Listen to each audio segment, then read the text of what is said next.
hardware stores. I know you don't like to frequent hardware stores, but they sell boards there. Honey, hold on. Lumberyard. Hold on one moment. I'll be right back. Hold on a second. Hello? That was someone else calling on one of our other new hotlines. Really? Yeah, I don't know who that was. All right, well, honey, yeah, we'll get a board. Okay, bye, my darling. All right, bye, sweetie. Love you. I'm sure she loves me, too. I'm sure she does. She was just a little too busy to tell me that. She sounds better than she did last week. Yeah. Oh, yes. That tornado of blood and womanhood is long gone. Right. Long gone. Sounds happy. My wife was in a good mood today too. I mean, she was very festive, giving me that information about the scale, and I actually got an unsolicited I love you from my wife, but I only get it when either I severely hurt myself or she scares me to a point where I'm going to have a fatal heart attack. And I was walking down to the driveway to get the mail, and she apparently just coasted down the driveway with the engine almost off, where I didn't hear her until she leaned on the horn, and then I went like 8 feet up in the air, and she's like, I love you. Bye. Hey, imagine those headlines. Yeah. Mrs. Mike O'Mara tragically runs over her husband in fatal accident. Sorry. I didn't even see him in the broad daylight. And the next thing you know, Charlie Broyhill's living at your house. Yeah. More butter. Oh, and embarrassing. Listen to this. What? Today, you know, I've been going to the gym, like, for the last month now, and working with this a-hole trainer. And today he says to me, we got something new for you today. We're going to break the routine up today. Today you're going to do kickboxing. Ah, yes. And I think, okay, fun. Right. I'm telling you, not fun. Grueling. Not fun. Not fun. I mean, it's not like you just... I got to put on the boxing gloves. Right. And I did get to kick a little bit. Right. But it's mainly all this queer stretching. And then getting your legs extended. Yeah, and a lot of him standing in front of me with one of those big pads and making me punch, like, up in the air 50 times. Yeah. And him saying stuff to me like, can't you punch any harder than that? Meanwhile, while I'm punching up in the air like 300 times, is that the hardest you can punch? Can't you punch any harder? And then at one point, he was holding this giant pad kind of in front of his face, and he said, try to hit me in the nose. And I was motivated to try to hit him in the nose. Sure, I'm sure you were. But, of course, I'm too slow. And he'd duck out of the way, huh? No, he wouldn't have to duck out of the way. He would just put the pad up there. So he'd hold it down and then lift it up when you go for his face? Yeah, of course. So he's toying with you like you're a ball of yarn. Yeah, and it's more embarrassing than a normal workout because we're in the big exercise room that has the glass walls. Oh. So as this is going on, and you know, he wants me to jump rope. Now listen, I have never been able to jump rope in my life. I never have. I told him even when I was a kid, like with the high school football team, I never could jump rope. Right. He said, everybody can jump rope. I said, I can't jump rope. He says, we're not moving until you jump rope. Wow, he is so fast, Sergeant. So here we go. So it's like the first time. Well, I jump, but the stupid rope is still in front of me. Is that how you did it? I only wish this was television so everyone could see the way. Did you do where you twisted your arms and then you jumped up? Yeah. I'm not coordinated. You just jump at the same time you do the thing, right? Okay. Would you like to get a jump rope in here and show me how it's done? Yeah, I could. I'm actually pretty good at jumping rope. Well, F you. Well, then F you, because I'm awful at it, and the best I was able to do was 5. You know a way that'll help you do it, really, is if you just do it with one foot, for starters. If you don't... Yeah, I don't want to do it. I said to him, I don't want to do it. So this was the compromise we came up with, because I was finally able to do it. My record was 5 times. You ever see those boxers do it?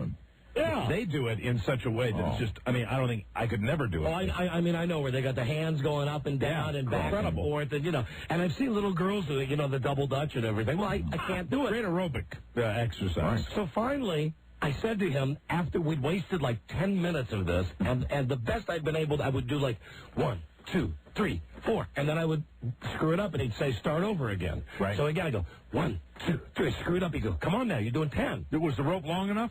The rope was long enough for me to hang him with. So finally, after I got to 5, 1, 2, 3, 4, 5, and I screwed it up. Then he goes, okay, keep going.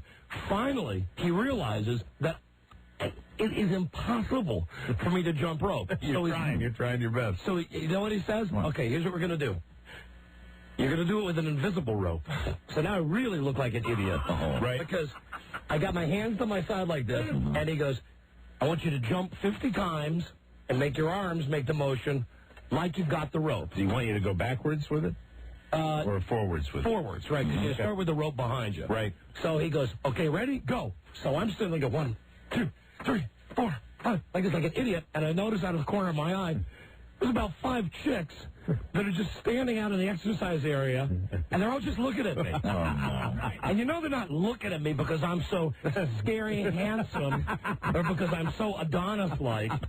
They're looking at me because I'm the mook who's jumping rope without a rope. Imaginary rope, invisible rope. But it's the same thing if you do it fake. You know, I mean, if you do it with a fake rope, that you're getting the same benefit, I would think. I mean, the rope is just there. I know. It was a horrible experience. Would you do the kickboxing again? I'm going to do it again next week. Okay. Good. I'm gonna. That sounds like fun. Stick with that, because eventually, one of these times, I'm gonna get a lucky shot in. Yeah, you're gonna pop him. One of these times, I'm gonna pull a Buster Douglas. Absolutely. And I'm gonna knock his block off. And then just leave. I really. You know, don't call for help or anything. Just leave the gym. Go shower up and leave. You know, leave him on the ground. And he's one of these guys. Of course, he's like an athlete. Okay, I guess that's why he's a personal trainer. He's got me doing this thing where I'm punching, and I've punched like 100 times, and I'm saying to him, my arms are killing me. And here's what he says to me. I go 300 or 400 times when I go to my martial arts class. We do 300 or 400 up in the air, then we do 300 or 400 to the side, then we do 300 or 400 to each other's side. When you say like this, are you hitting it like this?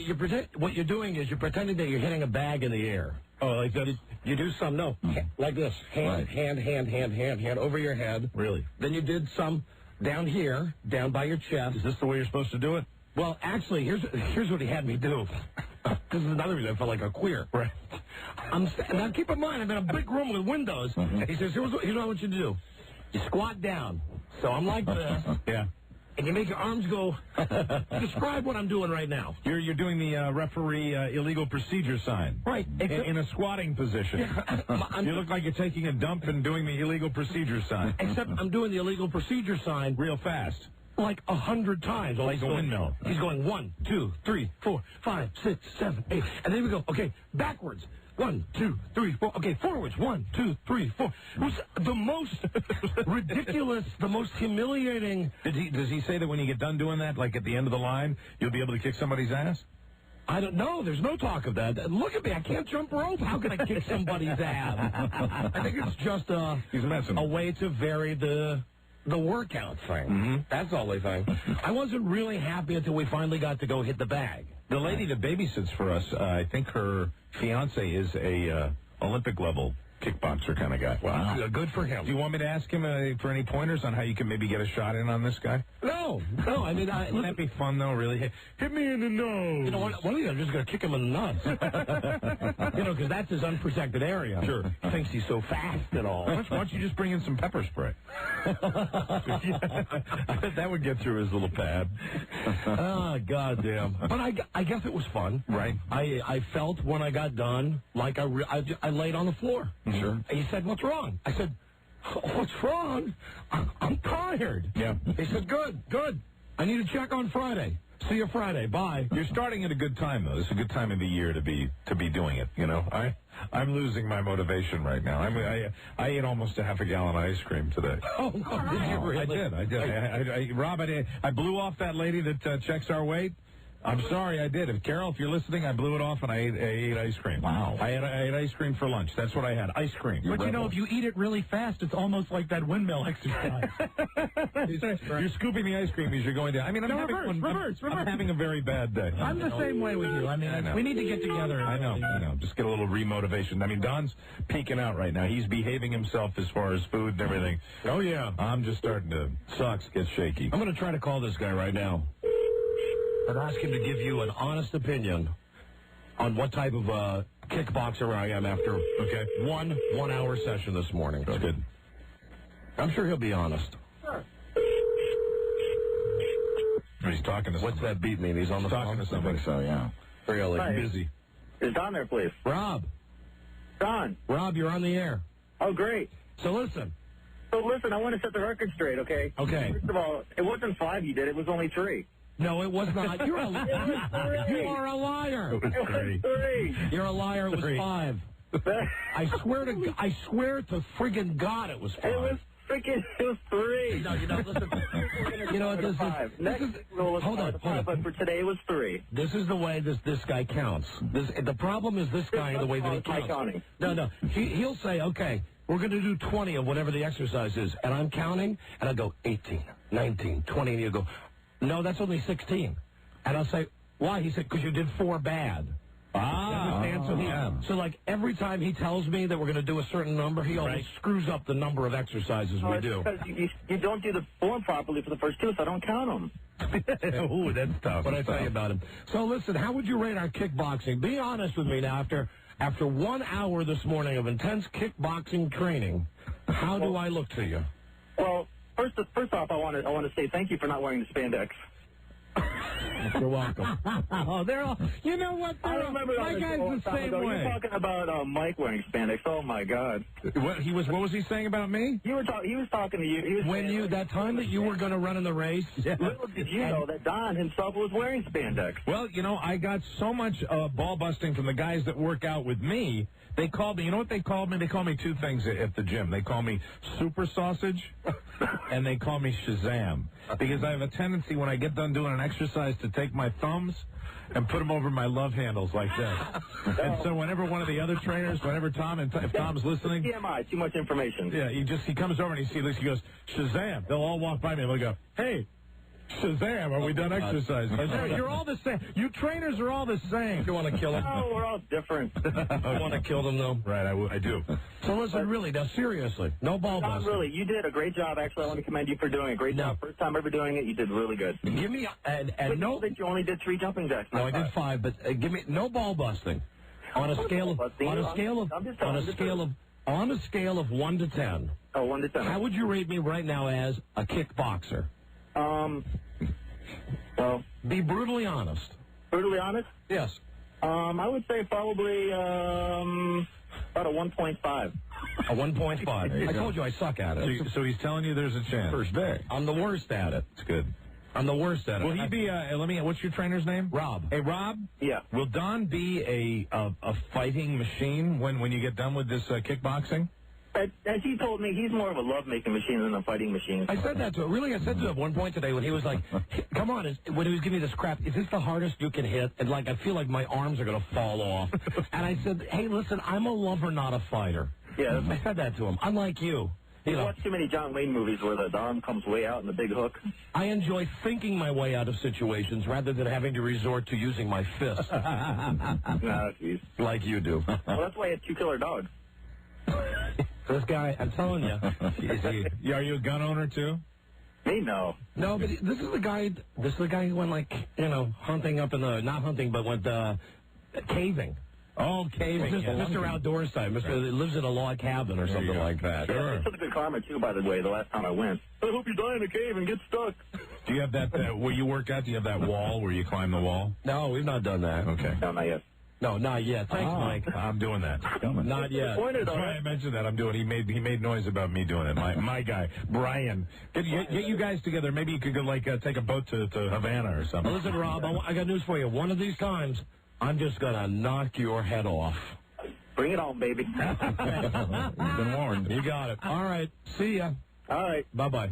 Bye. Bye-bye. Can I give you a piece of advice? He ain't a bad guy, really. I'm sure. You know, and I know you're probably like me, where do you use profanity when you're working out at all? Constantly. Yeah, so do I. I'm the most foul-mouthed person in the gym. And my advice to you would be, if you've got something good, like he's wearing something that's particular, they all have days where they wear something that looks a little doofy themselves. You lay that on them at the very end. Don't do that at the beginning. Don't do that before they start with you, because they'll do that. They go, oh, really? Okay, let's go over to this apparatus. But if you let them know, go, okay, we're going to do one more thing, then you give them the zinger. That's what usually works. I generally don't talk to them. Mm-hmm. I generally just do whatever crap it is that I have to do. You don't have a running dialogue? No. Oh, I have a running dialogue. No. My guy. And thank God he's not a talker. And at least he let me pick the music today. Oh, very good. For the music? Yeah, because we were in the big, the big exercise room, you know, where all the women could look at the idiot man jumping with the invisible imaginary rope. I got to fix Aerosmith, so we listened to Aerosmith. Oh, that's cool. Yeah. So we cranked that up. That's neat. Yeah. So there you go. So watch out, guys. You heard it. They're the weapons, right? You're holding up the weapon. You heard it. I'm a 1.5 on a 1 to 10 scale as a kickboxer. You heard it. Beware me. Hear these hands. Beware me. Okay. Register these weapons. Don't F with me. Yeah, that's right. Because I just might have to hop you. You see the fact way I just punched like a hop you. I did that like our old producer used to throw a ball. I just have to pop you just like that. Oh, my God. All right, hold on a second. We got to change gears. Leah Remedy's on the phone. Fantastic. Where's her intro? There we go. Hello, my sweet. Hi, darling. Oh, hold on. Hold on, we want to play you in. Hold on. All right, here she comes now. She plays the feisty, outspoken wife to the King of Queens, making her the Queen of Queens. I love her. Here's Leah Remini. Here she is, the star of TV's King of Queens, our friend. And believe me, our friend, our best friend in the whole wide world. Leah Remini. Leah? Okay, now, we have so much to talk about. I know. But what's most important is that I talked to your boss, Dan Mason. Listen, we were told that yesterday. We love you so much for calling that doofus. Leah, let me tell you No, something. don't say that, because he was very sweet. Let me tell you what happened before you make an ass out of yourself. We just want to say, though, we were blown away. Ken Stevens walked into our office yesterday and said, do you know that Leah Remini called Dan Mason, and we almost fell on the floor. Our jaws dropped. Couldn't believe that you did that. Because we were just amazed you did that for us. You know, when you said, how come you're not on in L.A., who's the boss, and we gave you the name, we didn't really expect that you would call him. Really? If I tell you I'm going to do something, I'm going to do it. Well, we're beginning to realize we should never doubt you on any level whatsoever. He is the sweetest man. No, he is a hillbilly. First of all, stop. Don't make fun of him, because he was so sweet. We kept trading phone calls, and bless his heart, he kept trying to call me back. He's a doll. Well, see, now there I've already heard bad information. Well, see, No. and she the guy is a sweetie pie. Okay, so I start to. He gets on the phone. He goes, first, let me say I love Don and Mike. I love you on Don and Mike. I listen to you guys. I said that. Let me tell you something. I've done 15 radio shows, 2 weeks ago, and these two are the whole crew there. Charlie, Rob, Buzz, everybody is so wonderful. They're so talented. I think they'd be great in L.A. You should really, really try to get them on, because they're so talented. And I just went on and on and on. And he said, you know what? They never called me. Tell him to call me. I would love to talk to him about it. He'd never called me. Don't make fun of him, because he's a sweetie pie. He said for you to call him. Leah, if you only knew, if it was really that easy, just for us to call Dan Mason and miraculously be on in Los Angeles, we would have made that call. But with that said, it's important to point out that what you did did us some good. There is absolutely no doubt that a call from you and what you did, we are really, and I got to say thank you, we are absolutely blown away that you did pleasure. this. I believe you guys deserve to be on in every market you can, because you're so talented, you're so wonderful, all of you. And also, I'm not saying this because, I'm not lying to you, but he did say, if you, maybe you should think about doing the show with them in L.A. And I said I would absolutely do it. I'll go in before I go to work on the King of Queens, no problem. I'd be happy. Oh my God! To do a Don and Mike radio show. Ken said that you had said that, and that got us all excited again. Do we love you? But honey, you should know. I would love it. Don, when you came out here, Mike, you weren't available because you were kissing Tiger Woods' ass. You were saying, I said to you, I go, how lucky are you that you get to talk on the air about whatever bothers you on a daily basis, which is my dream come true. Yes. To be talking about whatever. I don't care, 411 opera, you know what I mean? I agreed. But I would just love the opportunity to just bitch every day. Fabulous. This would be the show. So listen, let me ask you this. Did he say this to you? Did he tell you that the reason we're not on in Los Angeles is because we won't move there?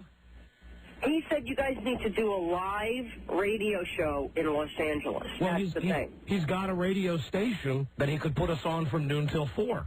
Well, that's what you should talk to him about, because he said they need to do a live show in L.A. That's what would make it great, is if you guys were on live. Yeah, I just want to tell you, Leah, it is such a hilarious concept. You have no idea what a stick up his ass this guy Dan Mason is. That he is honey, I've known him for 20 years. He is such a hardhead. The thought of you picking up the phone and calling him up on our behalf and charming him, obviously. That blows me away. That concept has made me laugh for the last 24 hours. Are you serious? Just you talking on the telephone on our behalf to the president of CBS Radio. Yeah. Because I love you guys. Why don't we do a radio show together? Why can't I be part of the group? Absolutely. Well, don't give me any bull. Oh, I'm not. Don't give me any Hollywood crap. We're not giving you. You're going to put me on the damn radio. I better have a freaking radio show. Honey, we're not giving you damn radio crap. We would love to have you as a regular part of this show. Okay. Absolutely.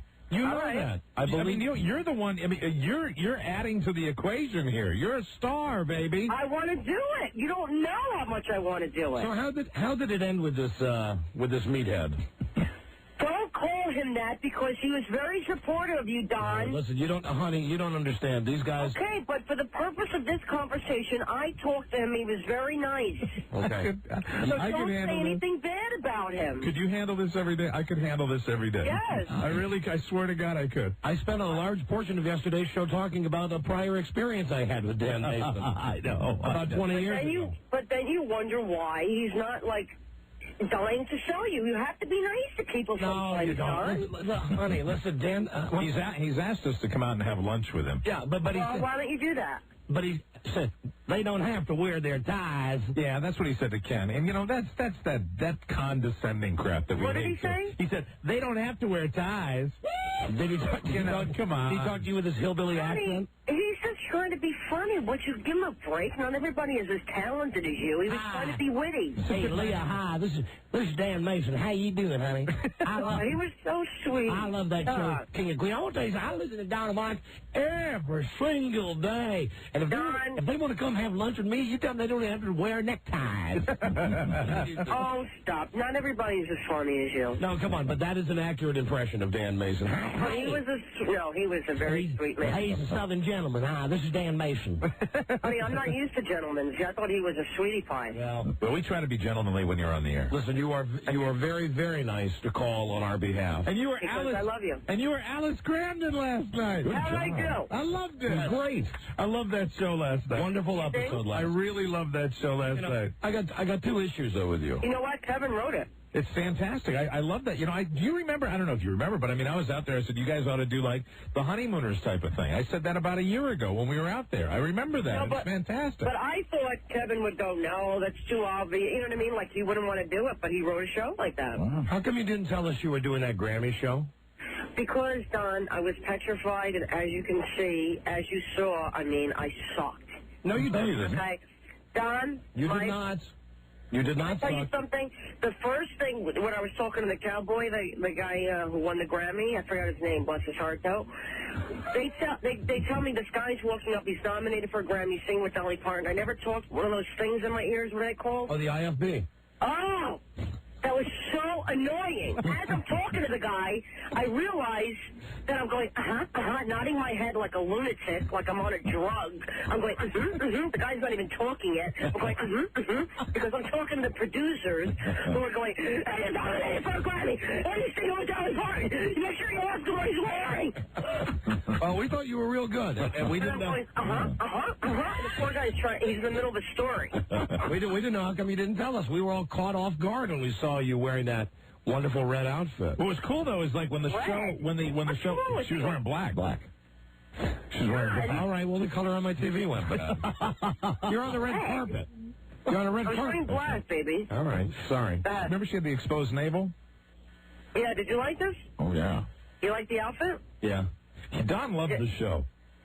I only saw okay, who's not speaking? Okay, listen. I only saw it for 2 seconds when somebody called me and said, "Hey, Leah's on TV," because I didn't have the information that you were going to be doing that. You know what I love too, when the show actually started, when the Grammys actually started, they did that. I loved it when they show people in the audience. They gave you one of those great star shots down in the audience where the camera was at floor level and they looked up at you as you were sitting in the audience. It was very cool. What was I doing? You were they put the little graphic underneath you, said Leah Remini, and they had the camera looking up at you like you're one of the nominated artists. It was very cool. Oh, really? Yeah, it was very cool. Well, I was petrified. Can I tell you, I've never done a live show with that thing in my ear. It was so obnoxious. I couldn't get it. And then I said the stupidest thing. I mean, I said to Gwen, first of all, I hit her in the boob with my microphone. And then I couldn't just let that go. I go, oh, I just hit Gwen Stefani in the boob. I mean, come on, man. That's real, Leah. Come on, that's good. That's good. That's good TV. Absolutely. And what about this in the Globe? What? Angela? No, it's a Star, isn't it? Nope, it's the Globe. I got it right here. The one that says the cover with OJ on the cover. Where's it says, King of Queens stars Kevin James and Leah Remini have been arguing constantly about the actor's snoring. Kevin frequently falls asleep during rehearsals, and Leah claims he snores louder than a chorus of trained bears. He denied it, so she recorded the roaring snoring and played it back during a recent taping. Everyone was amused, except Kevin. Oh, come on. That's the most ridiculous. Like, I sleep with Kevin. Like, I would know if he freaking snored. Oh, my God, Jimmy, you got to get the Globe. No, they're saying that he falls asleep.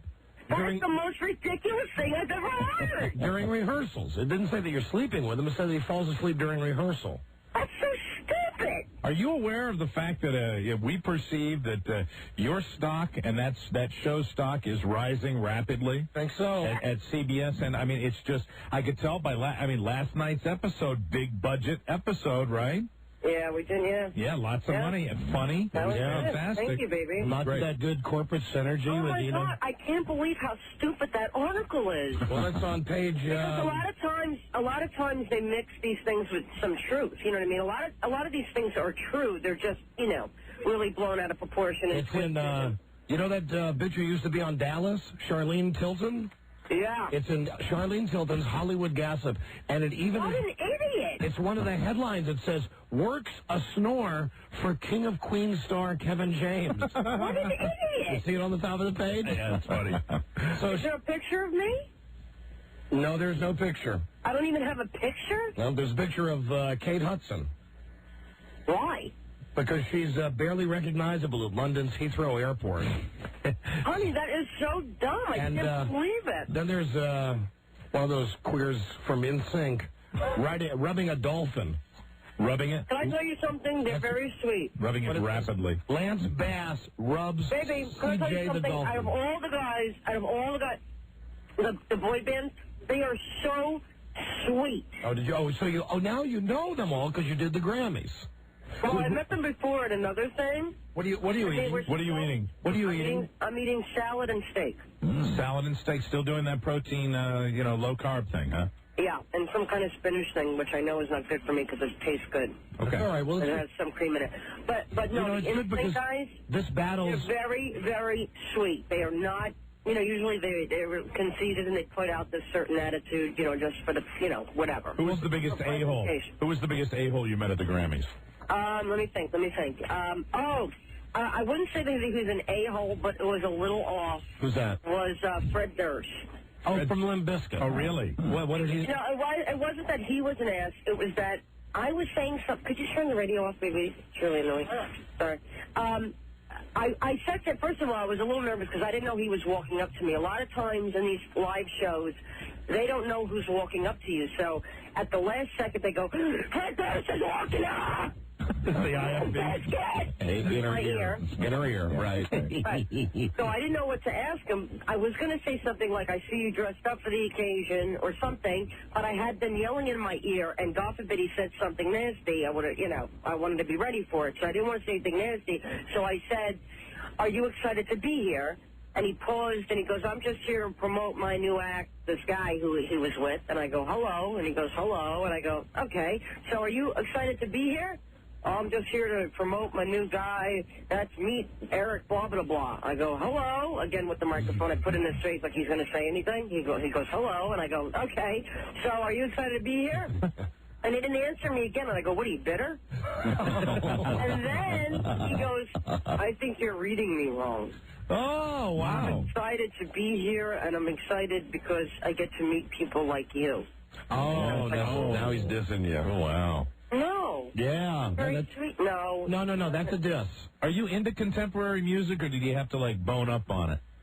No, No, what do you mean contemporary? He's not contemporary. No, I mean, like all the people at the Grammys. I mean, do you listen to everybody that was nominated and all that? I mean, everything that's out? Did you see me sing with Destiny's Child? Hello, what's up? I think they were freaked out, too, because they thought I was like a news anchor or something. Right. So they started singing, say my name, say my name.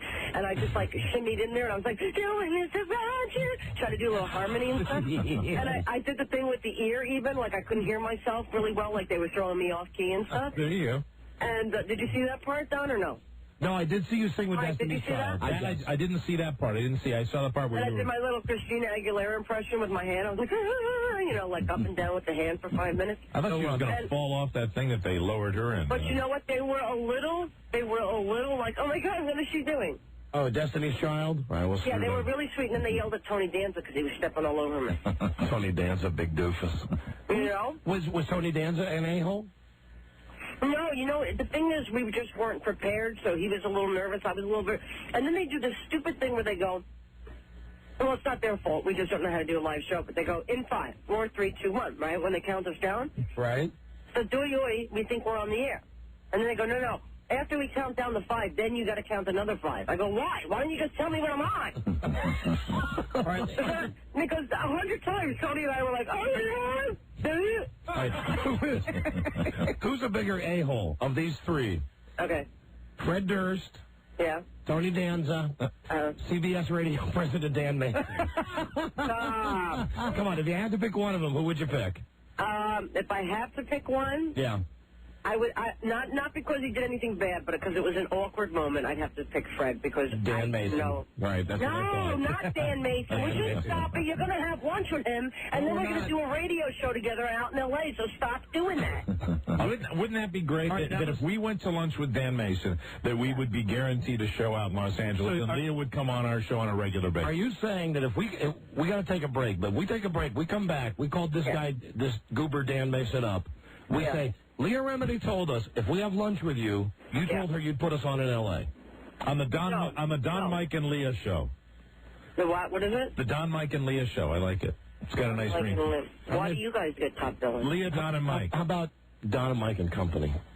No.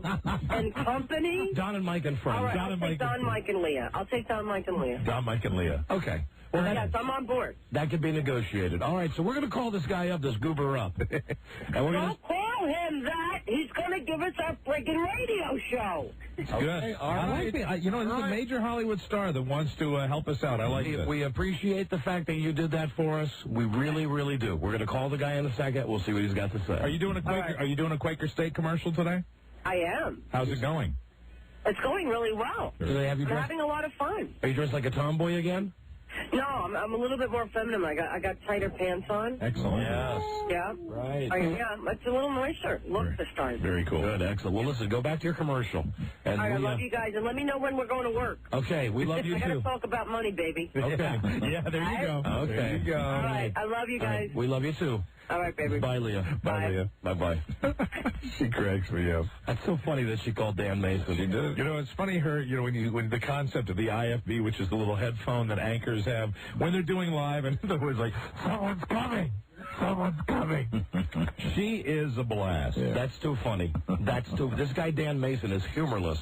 It's too funny that she called him up. Well, maybe, as a favor to her, we should have lunch with the guy. I've got his number. We're going to call him up on the show here. Very good. We'll have lunch with him. Yeah, but before we have lunch, I'd like to get the thing settled about 20 years ago. Yeah, you should. Yeah, just make that, right. Closure. Just so, why did you fly me in for the interview and then just to tell me that I'm the right guy for the job, but I can't have the job? We get past that. And I've got to get over that thing I have with you that I do with, when I get my impressions of people from you, and I can actually work up a hatred just like you with people that I hate. Well, that's not productive. No, yes, it is. It's not now. No. That's the yin and the yang. So you still want me to hate him for now? Listen, I'll tell you what, Mike.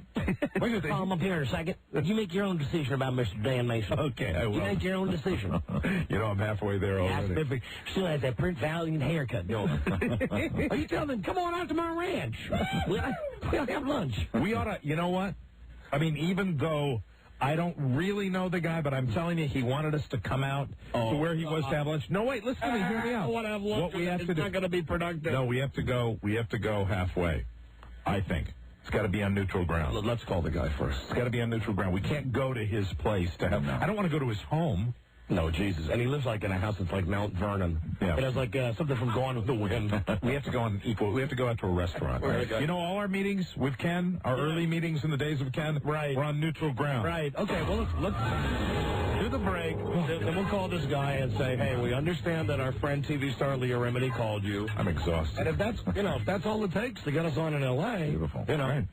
Beautiful. But poor Leah, we negotiate with Leah. Poor Leah doesn't know that he was just lying to her. Just placating her. Jesus. How you doing, darling? I love that show. Mm-hmm. Kings and Queens. That's a great show. It'd be fantastic. Don, Mike, and Leah, and maybe Leah's mother. Be the 100th caller now. We're very close to giving away this $500 with secret song number 6. People are so close to winning the money. Call Lisa right now. She's standing by at 877-365-3636. Be the 100th caller. Number 1, Arbitron Lake, the Don and Mike Show.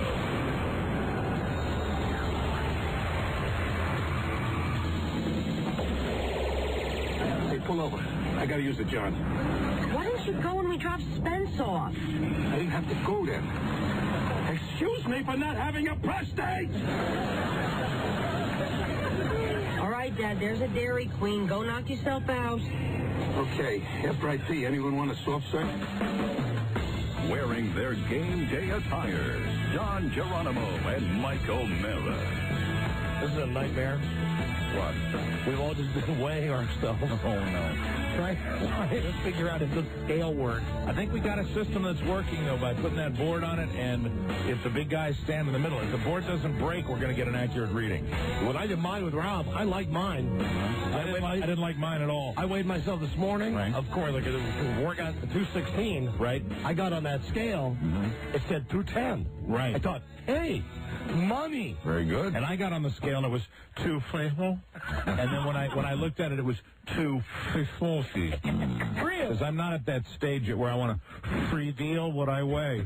Because I'm still a fat of a glue. But I felt good that it was 6 pounds lighter, but then Mike said that his was like 6 pounds heavier. That's weird. So, Broy, he'll step on it right now with the board.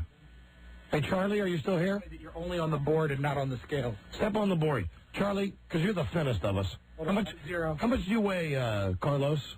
168. 168. A calibration weight. Beautiful. All right, step on now. Because we have some fatties in the lobby waiting to be weighed for Fat Tuesday. Now, Rob is adding the... 85 and 95. 180. But now it's up to 97. Yeah, but this is going down. 96 and 82. 96 and 82. 96 and 82. 97, 81. It's the same. Okay. All right, 96 and 82 is what, Rob? Hold on. You know what? 96 and 82 is... I don't know. Why am I... Like 170? 78. 178. Roughly, yeah. 178? So it's 10 pounds over. Do you weigh yourself naked?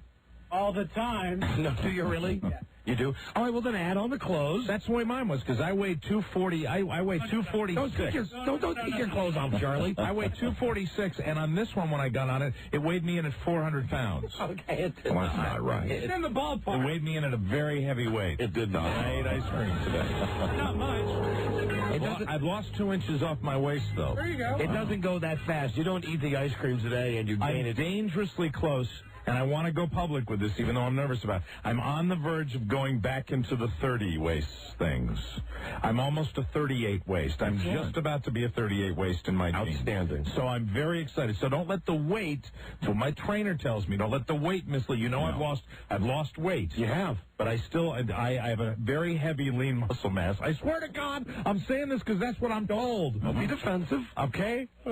Muscle weighs more than fat. the biggest one. I don't like being the biggest one. What is your lean muscle weight? I'm curious. I forgot how much exactly it is, but it's something like 170 pounds. You know, we're roughly the same, as a matter of fact, on that. Yeah, we both are. I believe my lean muscle weight is 2 pounds. I am absolutely, I'm no muscle. As evidenced by my kickboxing today. All right, just that and pipe cleaners. Hello, Don and Mike show. Hello. Hello. Hi. Caller 100? Right. There you go. What's your name, my friend? Don Kearns. Don Kearns, where are you from? Sacramento. Don, you've won the Sopranos prize pack. Don't miss the special 2-hour season premiere of The Sopranos, Sunday night at 9 Eastern, 8 Central, only on HBO. The Sopranos soundtrack in stores now, Volume 2, coming soon. Are you ready? You bet. Jesus, we've primed this. I hope you win the money. Oh, me too. $500 if you can give us the title and artist of Secret Song number 6. Don't answer till Mike sings like. Please welcome Little Feet. We wish you Godspeed. Caller, name this secret song. That's a band Rob could never be in. He got the Herman Munster fee. If we do have a winner for $500, that money is courtesy of Main Street Title. Oh, fat man in the bathtub on the ball. Yeah. And that was something from the Progressive Show. Yes, absolutely. Yeah, something from Progressive Show. We enjoyed it, Don. A show so hip you'll need a reservation just to listen. Just to listen. Just to listen. Listen, sir, I'm 60 years old. Hi there. My wife has left me. How you doing? I've got orange fingers and clogs. Listen, we need the title and the artist, please. Is it Night Fever by the Bee Gees? Night Fever, but could you please repeat that? Is it Night Fever by the Bee Gees? No. Thank you. Excellent guess, though. Thank you. Buzz, put that card away. I will. Put that card away. Did you hang up? Did Buzz guess properly? I can't tell you, Mike. Oh, he did. You got it. And the guy on the phone just hung up. That's not right.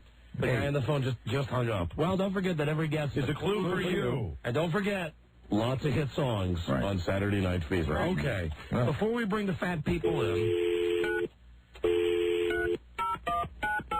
let's try to call CBS radio president Dan Mason. Doesn't he have a new title, though? Doesn't he have a new title? I believe the merger is completed.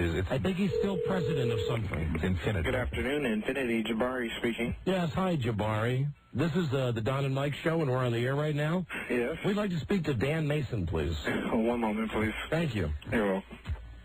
Jabari. Sounds like a movie. That was Jumanji. Jumanji. Your wish is granted. Long live Jabari. No, that's Jambi from Pee-wee's Playhouse. Yes, okay. Absolutely. Now I understand. Jambi. Remember just the head? Just the head in the box. Right, the disenfranchised head when Pee-wee would open up the box. Hello, Pee-wee. Big giant head is very unhappy. Oh, we're waiting now on CB. Hey, and Charlie, is he still the president? I know they just had the merger. Is Dan Mason still the president of radio? As far as I know, he is. Hello? Hello? Hello? Is this Jamari? This is Jabari, yeah. Jabari. He's not available right now. He's on a conference call. He's on a conference call. Well, did you tell him we were on the line? Yeah, he said, can you call him back tomorrow morning? Well, we're on the air. We wanted to call him on the air, you see. Yeah, he said he didn't want to talk on the air. He didn't want to talk. He said that specifically that he didn't want to talk on the air? No, he said call him tomorrow morning. No, I don't want to call him in the morning. No. Ask him if he'd like to. Could you ask him if he'd like to talk to us tomorrow on the show? Okay, I can ask him. About having lunch? You want to have lunch? Yeah. We want to know if he we don't mind calling him tomorrow, but we'd love to call him tomorrow on the show and see if he'd like to have lunch with us. We'd like to first tell him I'd like to discuss 20 years ago, and then we'd like to know if he'd like to have lunch about getting us on in Los Angeles. And you want to do this on the air? Yes, we like to transact most of our business on the air.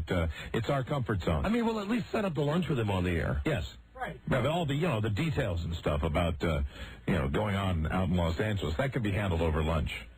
Okay. This conference call he's on, is it regarding his car, the General Lee? His what? His car, the General Lee. I have no idea what this conference call is about. Okay. Was it about his next haircut? I have no clue. Could you ask him if he wouldn't mind coming on the show tomorrow? Sure, I can ask him. Thank you. After he gets off this conference call. Oh, after he gets off I the thought conference call. didn't you just bust into the conference call, though? Yeah. Oh, well, couldn't you do it one more time, Jumanji? We would consider it a personal favor if you would do that for us. No, he already told me no more interruptions. Is this conference call about your sense of humor? I have. I know you have none. Welcome to Infinity CBS. Absolutely. All right, well, if you leave him just this message. Don and Mike called, and we called after we talked to Leah Remini. Okay. And that's a name that he should recognize because he spoke to her recently. Yeah, I remember I answered the phone when she called yesterday. She's charming, isn't she? She's nice. How do you like working for Infinity, Jumanji? Jabari. Jabari, how long do you how do you enjoy working for Infinity? I like it.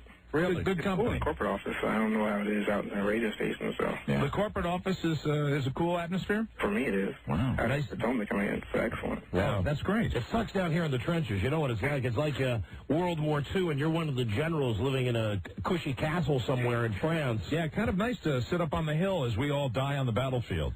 Yeah. You want to know what it's like working here? I urge you to rent Saving Private Ryan and watch the first 30 minutes. Absolutely. That's exactly what it's like. Watch it in slow motion, because that's what every day working for this company at a radio station is like.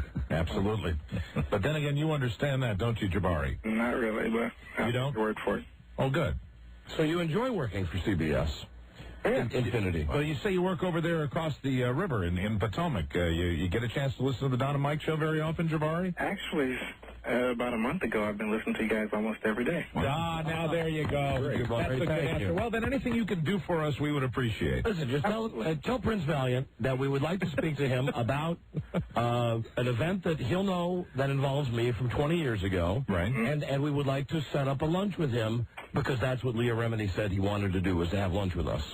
Okay. Okay? And, Jabari, you could perhaps put in a good word for us about getting on out in Los Angeles yourself. You say, hey, Chief. Well, what do you call him? Do you call him Boss? Do you call him Dan? Do you call him Mr. Mason? Dan. You say Dan? Dan. Are you his right-hand person? Are you his administrative assistant? Actually, no. She's his administrative assistant is out sick. Are you above or below his administrative assistant? I'm below.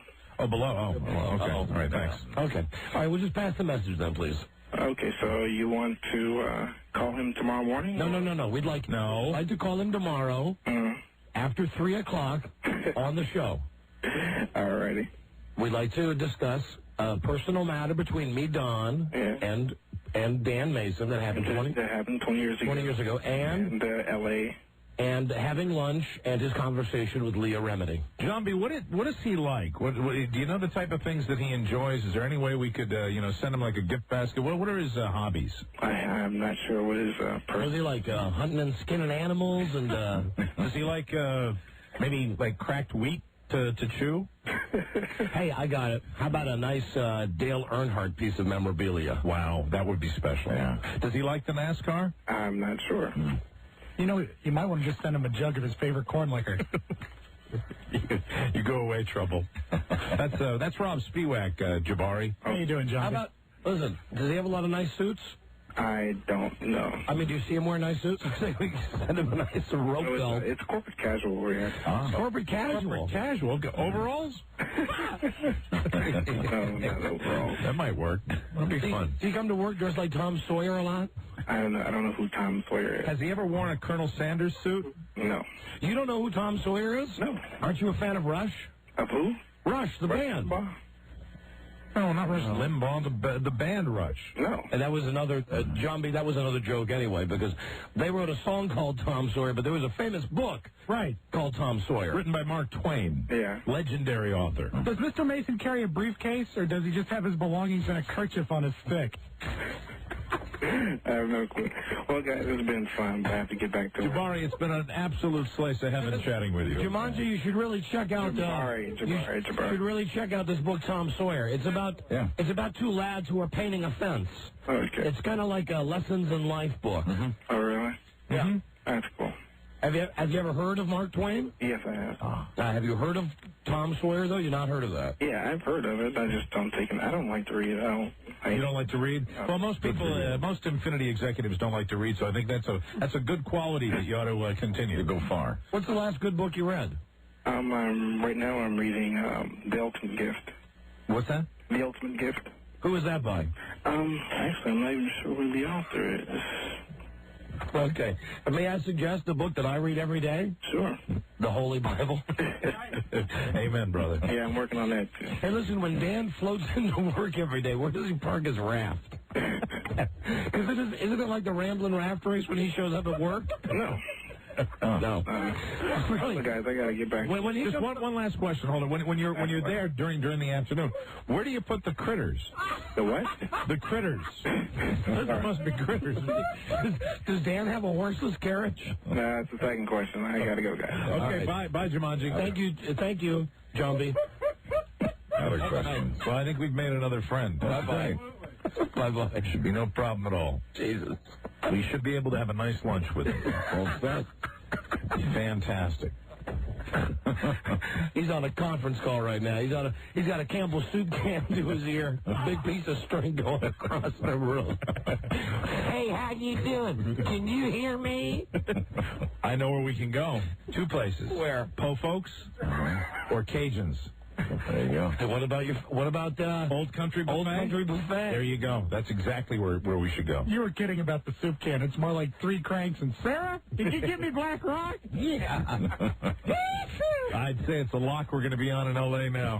Well, look, I think we've cemented the relationship. Listen, it was a long shot at best, and it's still a long shot. pipe dream to begin with, please. But it'll be fun to talk to him. Yeah. I'd enjoy, at least I'd enjoy figuring out what happened 20 years ago. I don't think it's a good sign that the conference call was taking place. You know how they are. Anybody that's on a conference call, when we're on the air, they can take a brief moment out. Well, he could have been on a conference call. He could have been talking to some of his kinfolk. He could have been talking to Mr. Drysdale about some of his deposits. Or Miss Jane. That's great. Nice talking to you, Mr. Drysdale. Yeah, I'll talk to you soon. Hey, Jumanji, you tell them I'm in a conference call. Ooh, doggy. There's a big piece of straw coming out of his mouth. That's fantastic. It's a beautiful day to be the president of CBS Radio. Man, I tell you, that's a great gig living up here in Potomac, Maryland. That's a beautiful. Hey, Jumanji, where's my fishing pole? I'll tell you, I don't think we're going to have a real good idea as to what the real deal is until we sit down and have some victuals with him. After we enjoy our victuals. What kind of critter are we dining on today? I sure hope it's a possum. Possum. Some nice possum stew. Fantastic. Or maybe some squirrel. Squirrel appetizers. Some good, and all the fixins. That's right. F-I-X-I-N apostrophe S. Fixins. Fantastic. Oh, God damn. And we got to get our Johnny Reb hats. Yes. We have this lunch with the president of CBS Radio, Dan Mason. Yeah, absolutely. And do the rebel yell when we see him. Rob, how does that go? I want to tell you something, Miss Mason. These are some fine squirrel fingers we're eating today. These are tasty. We sure would appreciate you could find your way to get us on out there in Los Angeles. You sure would. Out there with, all them hillbillies that live in the Beverly Hills. All right, well, maybe tomorrow. We'll see. But it was interesting calling him. Oh, of course, we could give him the gift of the jars that are named after him. Mason jars. That's right. Because we drink our corn liquor out of that. And after the fiddles, we could light his corncob pipe. Yeah. Sit down on the porch of CBS Radio and swap some tales. Whittle. Sip some sweet tea. Sweet tea out of Mason jars. Yeah. Swap some stories. Be fantastic. Plenty of greens. Green! Eat some greens. Green! It'll be wonderful. He comes to the meeting. He just has overalls on, no shirt.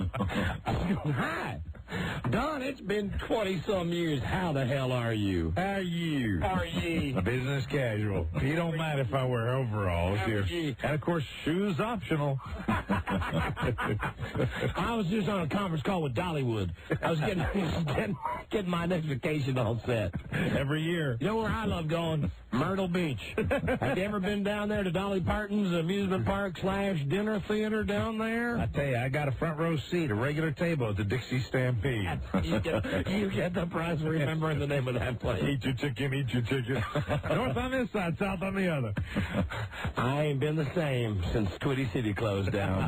I know you folks, you share my feelings. Yeah, guys, ever been to Alligator Adventure? Yes, sir. I know a little too much about Myrtle Beach. Okay, hold on. Let's take a phone call. And then we got some, fat people here for Fat Tuesday. Hello, a Don and Mike show. Yeah, it's me. Pardon me? It's Ryder. Oh, Ryder. Hello, Ryder. Hey. Ryder, you don't sound your usual upbeat self. Yeah, you're right, I'm not. What's the matter? Well, I'll tell you guys the truth. It's like that weekend I had, it stands outside of time, and everybody was just real good to me, and I had so much fun. And then it's like, come back, and it's a similar crap every day. Well, listen, I understand what he's doing. He's crashing right now from the high. Yeah, Remember, Ryder's the guy that we sent out to Reno a couple of months ago around Christmas time. He hadn't had sex in like 5 years. We sent him out there to get laid. He was in a car accident. And, I mean, it still is fully functional down there. Yeah, he's a good-looking guy. We should You guys are absolutely right. I am crashing. Ryder, hold on a second. You should come to the Las Vegas style show that we do next week. Yeah, how about that? How about you come on out next Tuesday night? We'll put you up on stage. Let some of the girls dance with you. All right, that's just super. There you go. Listen to the mood change. Brilliant. You're in. Hold on. Charlie will tell you how to get a pass. Okay, thanks. Okay, see you then. See you Tuesday night. All right, thanks a lot, guys. You're very welcome. Hold on, Ryder. When we get Ryder up on stage at the Las Vegas style show, we'll make more of a specific offer to the crowd. Yes, absolutely. Absolutely. And we had a meeting today about the next Las Vegas style show, which is next Tuesday, a week from today, at Exhale. Is that the name of it? Right. Exhale. Exhale in Fredneck, Maryland, that they know the type of show that we do. Yeah, everything's going to be, there's not going to be any cancellation. Everything's going to be etched in stone, and we're going to be fine up there. They know. They're ready for it. There'll be a little gluing and pasting going on, but don't worry, it'll be fine. It's going to be a wonderful show. But the management there, unlike the management at Harrah's out at Lake Tahoe, the management at this place in Frederick, Maryland, knows how to put on a first-class Las Vegas-style show. Amen. The people at Harrah's could take a little lesson from the people at Exhale in Fredneck, Maryland. Doesn't Dan Mason hang out at Exhale? I believe he hangs out in the entire Frederick County area. Yeah, it's a good place. It sure does. Love Fredneck. All right. How many people are here, Robbie, right now, too? We have a couple. All right, hold on. Let's do a break. We will double-check our scales. And when we come back, Fat Tuesday, all right, New Orleans style. Yeah. And we'll pull the first couple of guys in. Don't forget, for the fattest person today, we're going to pay $1 a pound. Very good. On our very unscientific scale. I got to look at the first contestant, and I only have one thing to say. What's that? I hope the scales hold out. Yeah, I saw him too. Are you talking about the guy who looks like the Nutty Professor? Yeah, I think that I'm worried about that board. That is a thin board that we have between the two scales. All right, we'll start our Fat Tuesday show when we come right back. Number 1, Arbitron rated, the Don and Mike Show.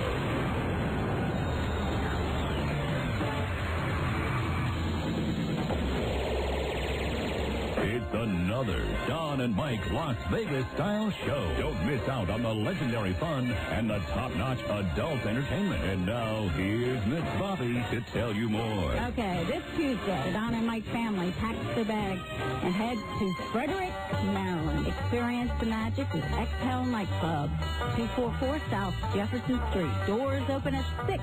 The show starts at 9. There's no cover. You gotta be 21 to get in. Call 301-698-9226 for more information. The Don and Mike Las Vegas style show. See you in the club. Don't miss it. Everybody loves Don and Mike. All right, it's time for a station break in Ocean City, Maryland. It's 96 Rock. Every night in New York City on WNEW. Anchorage, Alaska, 94.7 KADX. And in Sacramento, California. Every day from noon till 4 on KHCK. I only pray to God they'd run the whole show one day. Amen. Jizzy, the Don and Mike Show. Right. Hello, Don and Mike Show. Hello, Hi, you're on the air. Don and Mike. Yes, we are. Hey, I was calling to tell you I can get you some good corn liquor if you need it.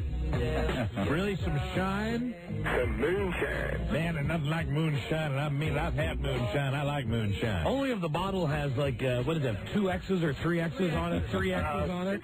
It's a clear bottle. A buddy of mine, well, actually, sometimes it's in a milk carton, but a buddy of mine brought it to a party one time and dumped out a bottle of scotch and put it in an expensive scotch bottle. Wow. And it was... It'll definitely make you take a breath.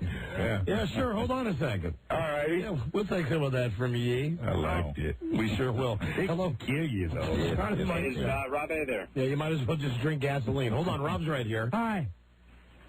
Hello? Robbie. Yeah. I need to know what Meadow Soprano's online handle is. I don't have time for you now.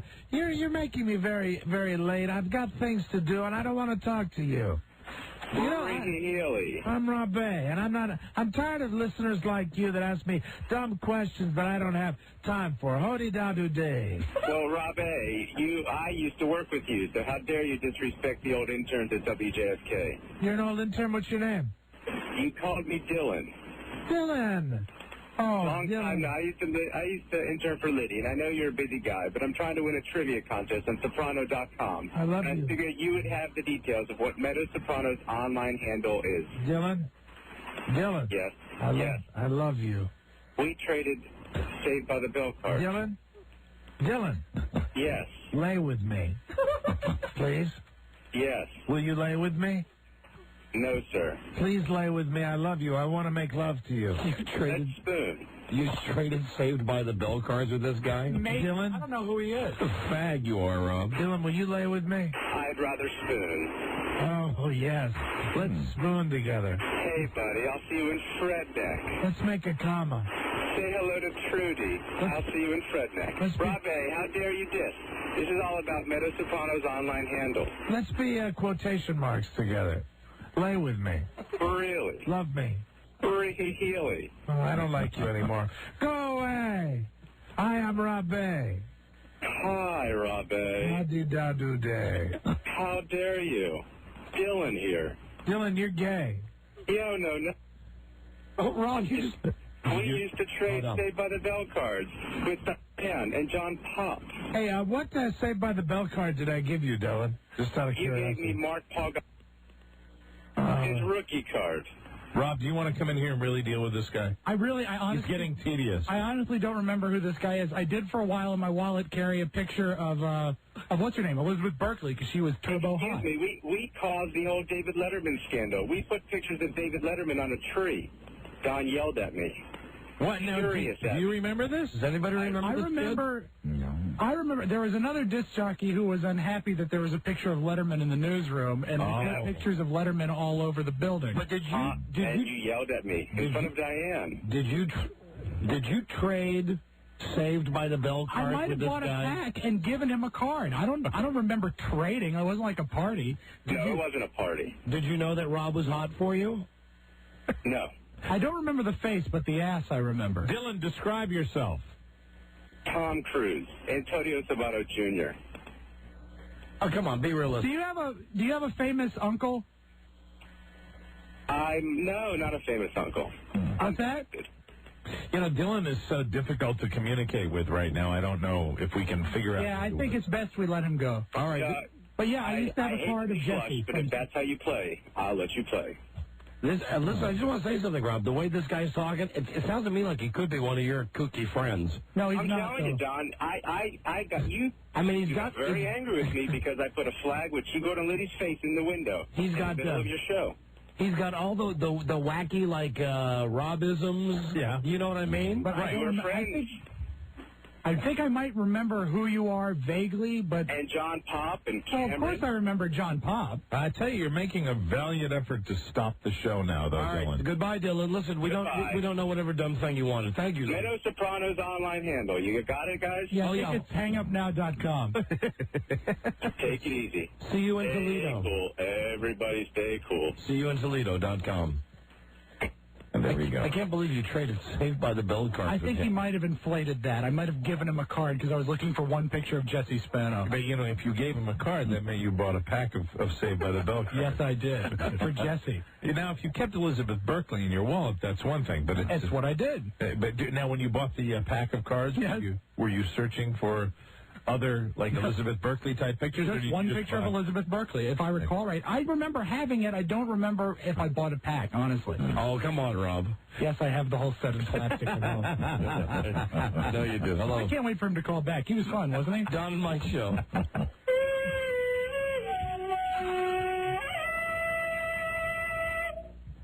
Dan Mason struggles in a foreign land. He's used to no indoor plumbing.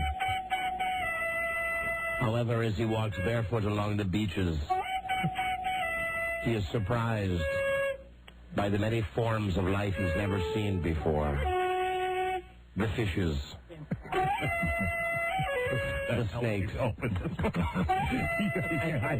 am so completely lost. I don't know where to pick up this story. I'm trying to figure out where Dan Mason would be, because he used to be a hillbilly who was raised like on a Kentucky farm. As the sun sets, his toes are cold as he walks through the jungle.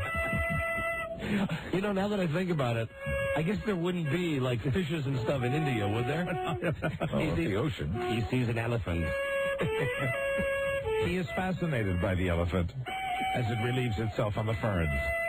He says, "Come here, little doggy. Come here, little doggy." The elephant turns on him, and he is crushed to death. He lives no longer. With his last dying breath, He spits out his weed and says, Don and Mike will never be on in Los Angeles. "Oh, there, good ending." Okay, all right. Sorry about that. I wasn't sure. It was like, Yeah, me either. It was kind of like a scene out of Eyes Wide Shut. Hello, Don and Mike show. Hey, what's going on, buddies? Hey, buddy. Hey, first of all, I got a couple things for you. I requested autograph picture of you guys. I got it. I really appreciate it, guys. You guys are awesome. Well, thank you. My name is Rick. If you received an autographed picture of us, don't thank us, thank Rob. No, seriously. I mean, whoever's in charge of it, I was really appreciative. Well, that's very nice. One Rob, thing. What's well, that? never mind. Rob probably signed it, but I was wondering. I saw any of you guys see Saturday Night Live a couple days ago with Katie Holmes. I did not know. Oh my God, she was in a skit with one of the guys on there, tap dancing, and she took off her shirt and she had a tight black lace bra. She is so hot. I don't even know how old is she anyway. It was like 21 or something. Oh my goodness, you ever caught her in an outfit like that? No. Oh, you have to see it. All right. So gorgeous. You know, she is hot. I'll give you that. And, you know, at some point we're going to start re-rating women for the year 2001, and Kate Hudson will be up on my list. I saw a great thing on Inside Edition about Kate Hudson. Oh, really? You know her dad was one of the Hudson brothers? Yeah.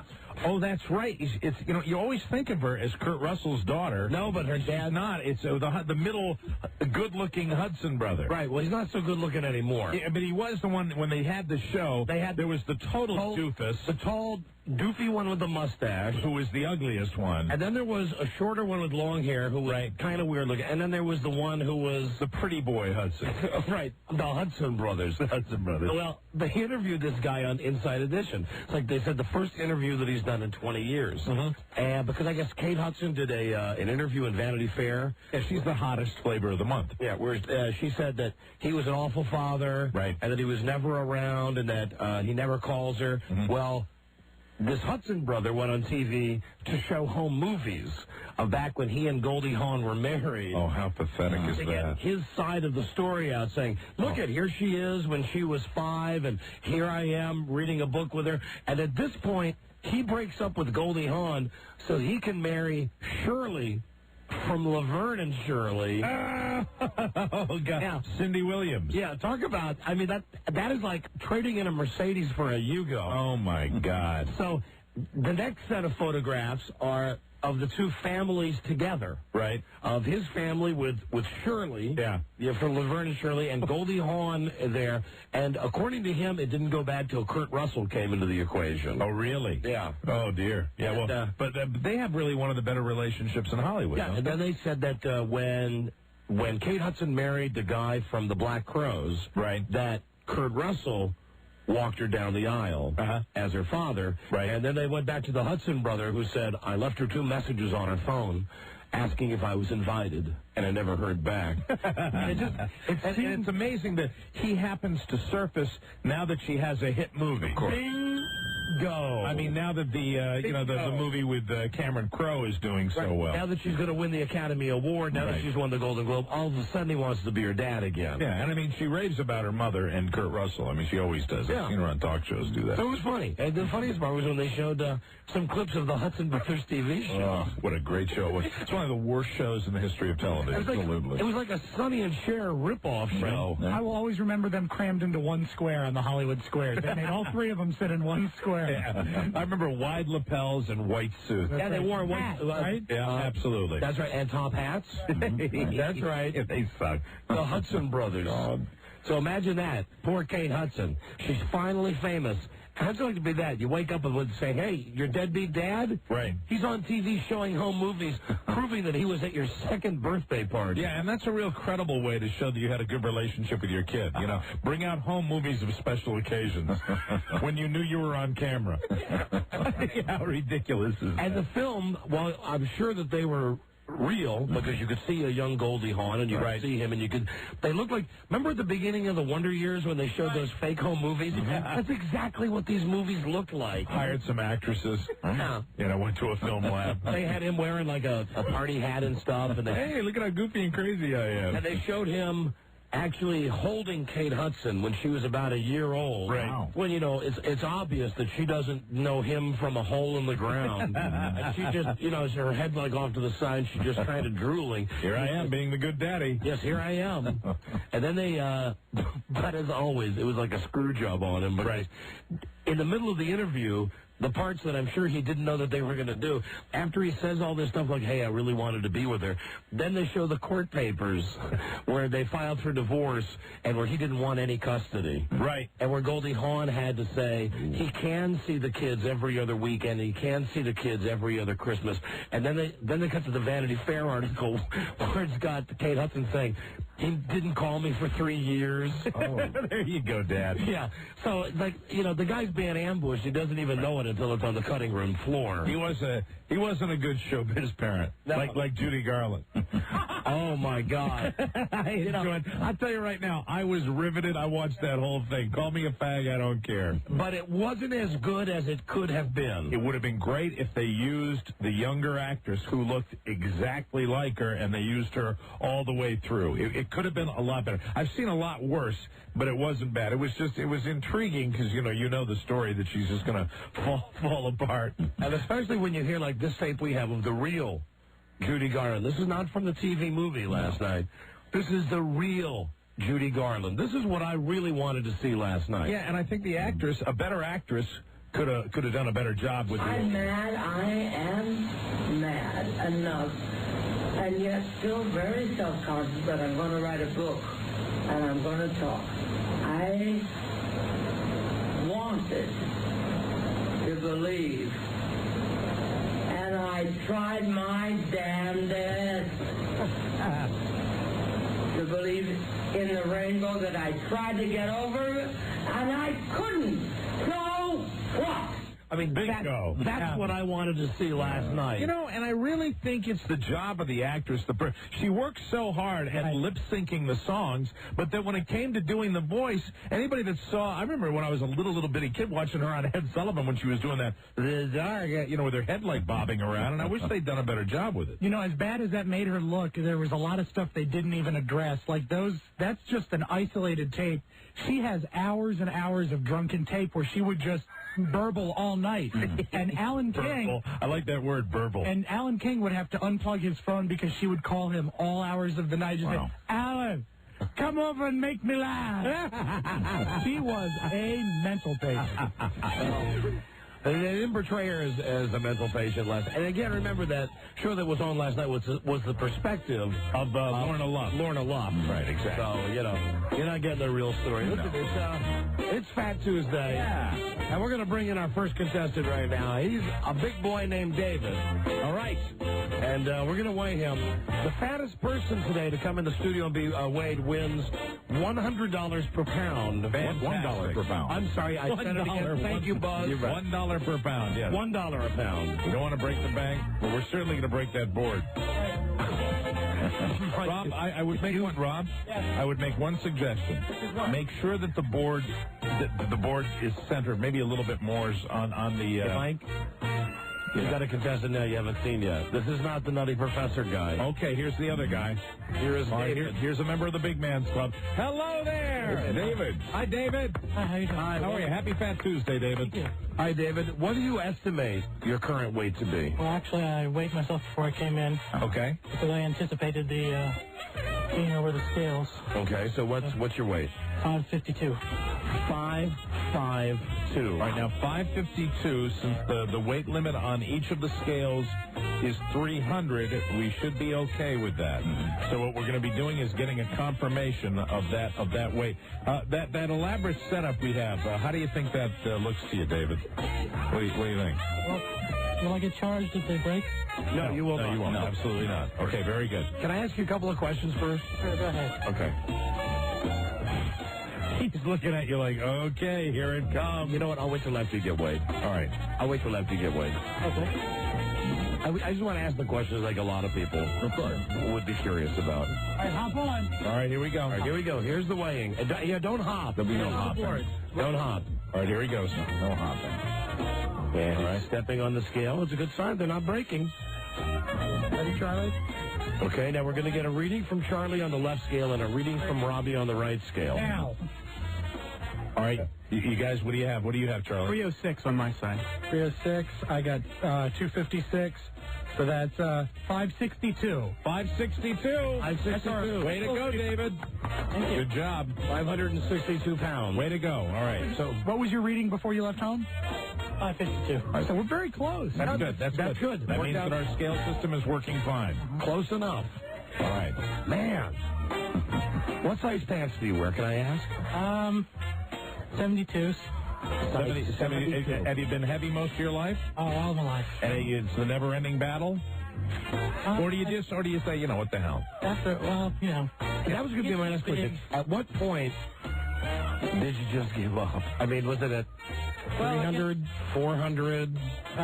You know, honestly, I didn't know I was this big until today. I mean, listen, you're fat, but if I was to look at you, I wouldn't think you weighed 560 pounds. Right. And now, you look like maybe, I guess, 4.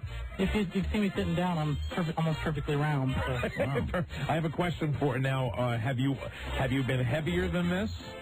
No, this is it. This is it? Yes. Okay. All right. Well, and are you? Maybe this will be the payday for you.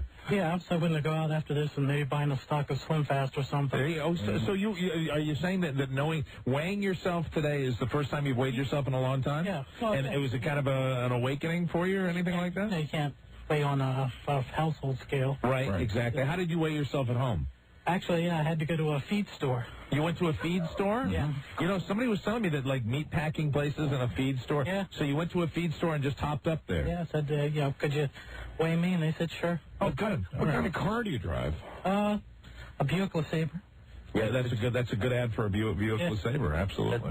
That's a big car. And here's a really personal question. Okay. When you go number 2, is it a problem to take care of the business with the toilet paper?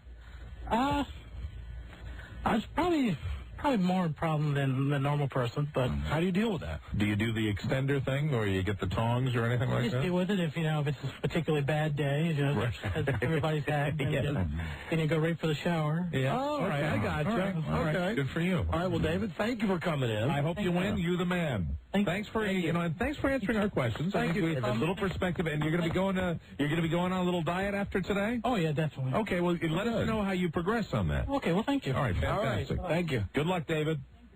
There goes David. 5'6". And probably, boy, I would estimate his height to be 5'4".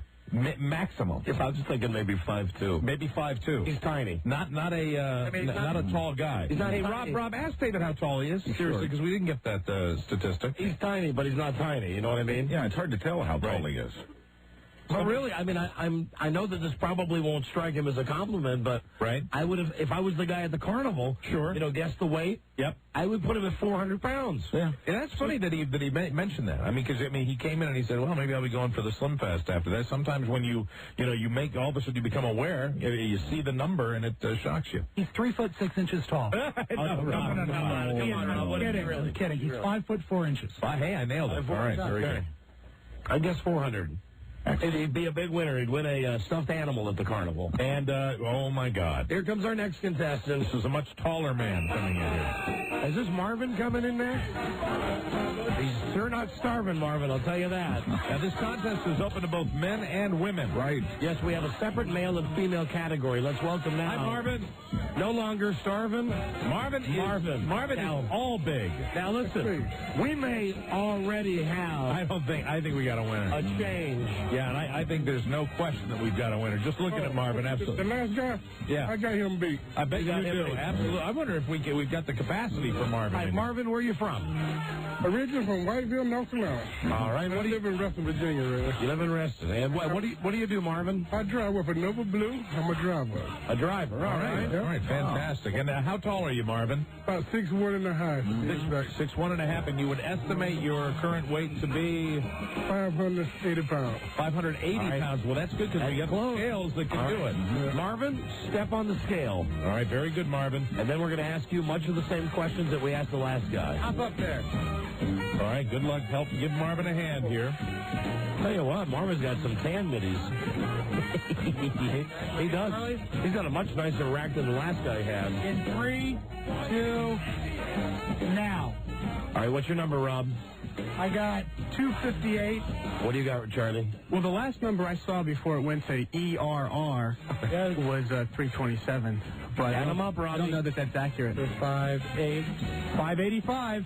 585. We have a new leader. Way to go, Marvin. I joined in the crash. I lost about 60 pounds. You already lost 60 pounds? Yeah. Hey, way to go, Marvin. All right, now, step up here, Marvin. We got questions we'd like to ask you. All right, so you said you joined Jenny Craig, so you have lost weight. I lost about 60 pounds with Jenny Craig. Wow. 60 pounds, and you're still doing it? You're still doing the Jenny Craig? Yes, I am. Oh, very good. So I guess for you, the point when you decided you had to do something was when you weighed over 600 pounds? Yeah, when I, Was that the biggest you were, over 600 pounds? Yeah. Okay. I was about 600, close to 640 pounds before 640 pounds. Before I joined Jenny Craig. And well, that's good ad for Jenny Craig. You've knocked off 60 pounds doing that. Have you eaten Jenny Craig yet? I mean, yeah. Okay. All right. I like it. It's harder than mine. You got to be strong. You got to be. You're the man. You got balls coming down. Yeah. You know what? All the contestants. I'm giving all the contestants a round of applause for having the balls to come down here and come on the show. All I know is to do that. People see me every day. I got to be saying much. Everybody know I'm big. You're big. Everybody see me every day. We're big too. Absolutely, Marvin. We should get our pictures taken next to these guys because you and I will look like Gwyneth Paltrow. I think maybe a photo op would be wonderful. Yes, that would be a real good idea. But we fought the battle. I mean, really. I mean, it's all relative. Yeah. Marvin, the question we have. Well, first, what kind of car do you drive? I got a Chevy van. That's a second Chevy product, bro. And when you have a nice number 2, are you able to do the toilet paper stuff? Yeah. You can. Hey, good. There you go. All right. Okay. We're just curious. We've read stories about guys who have to use, like, tongs, extenders, sticks and stuff. I ain't got that bad yet. All right. Okay. Good. That's all right. Very good. Thanks, Marvin. Get out of here. Good luck. We'll let you know if you win, Marvin. All right. Thanks for coming in. I tell you, I mean, right now, I would say because of his height. Yeah. Hey, Marvin. Yeah. How tall are you? 6'1". 6'1". Yeah. He's big. Looks football player big. Way to go, Marvin. Thank you, Marvin. Thanks a lot. Bye-bye. There goes Marvin. Marvin is, so far, the leader. Wow, that's good. 582, was that his number? 585. 585 here. 585. Wow, welcome to Fat Tuesday. Hey, Good job with Rob and Charlie getting the weights there. Where are the chicks? This contest is open to women, too. Yeah, big women. And, I'd like it right now. I'd like to say that the guys are stepping up to the plate. We've got real heavyweights that are coming down here for this. I thought we got like a 400-pound guy. Yeah. And that's, that is balls to come down here and do. I admire people that do that. And I'm also serious. You and I got to have our pictures taken. Oh, yeah. Wouldn't it be nice to feel good about ourselves once in a while?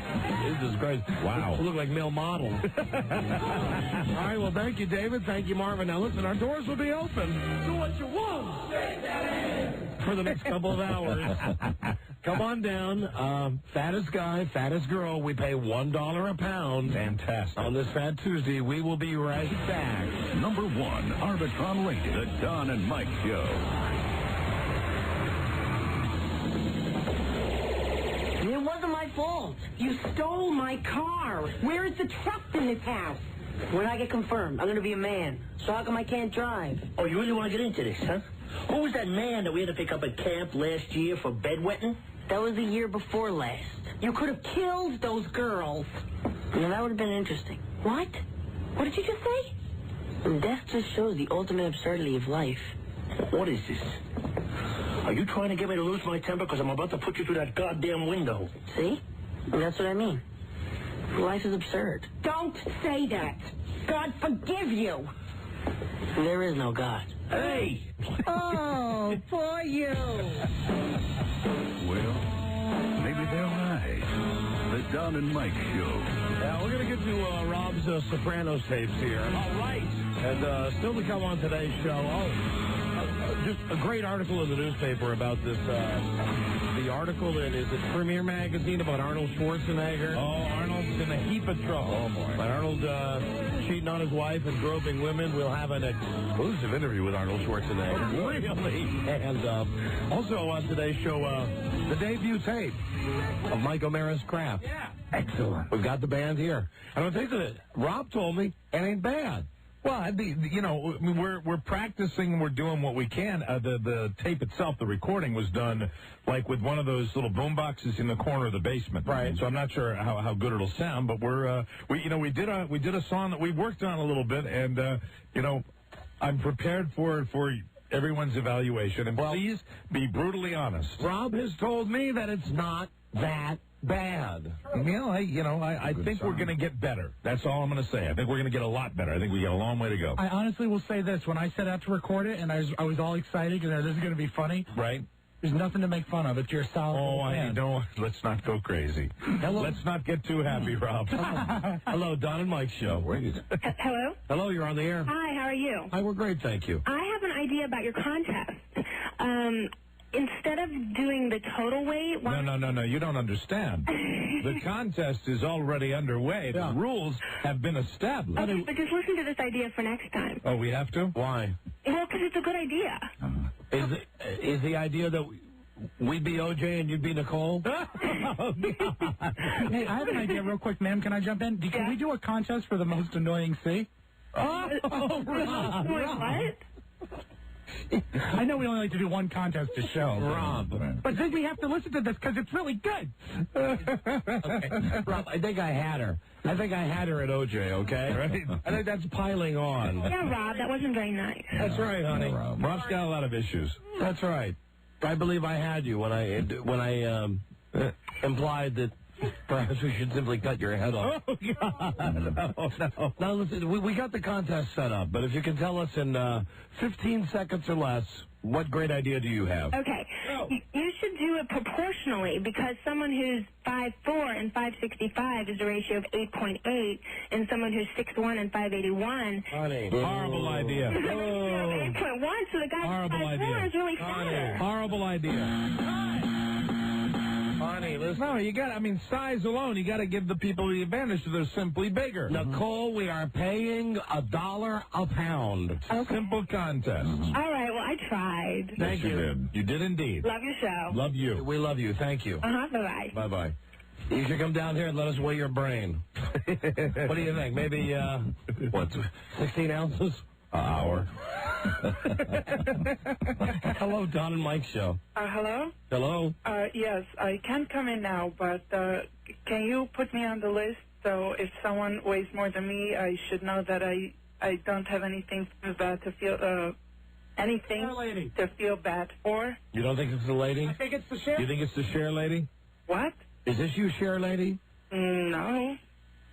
If it's the share lady, I really wish you'd come down and play this game because I bet you could win for the female side. I don't know who the share lady is. Or is this, what's that guy's name, Chris? No. What's that guy's name that fools us all the time? I don't think this is a dupe caller. I think this is a legitimate caller. What's your name, ma'am? You don't have to give a last name. What's your first name? I want to stay anonymous. You want to stay anonymous and you don't want to come down here? I can come down, but if... Why can't you come down? What?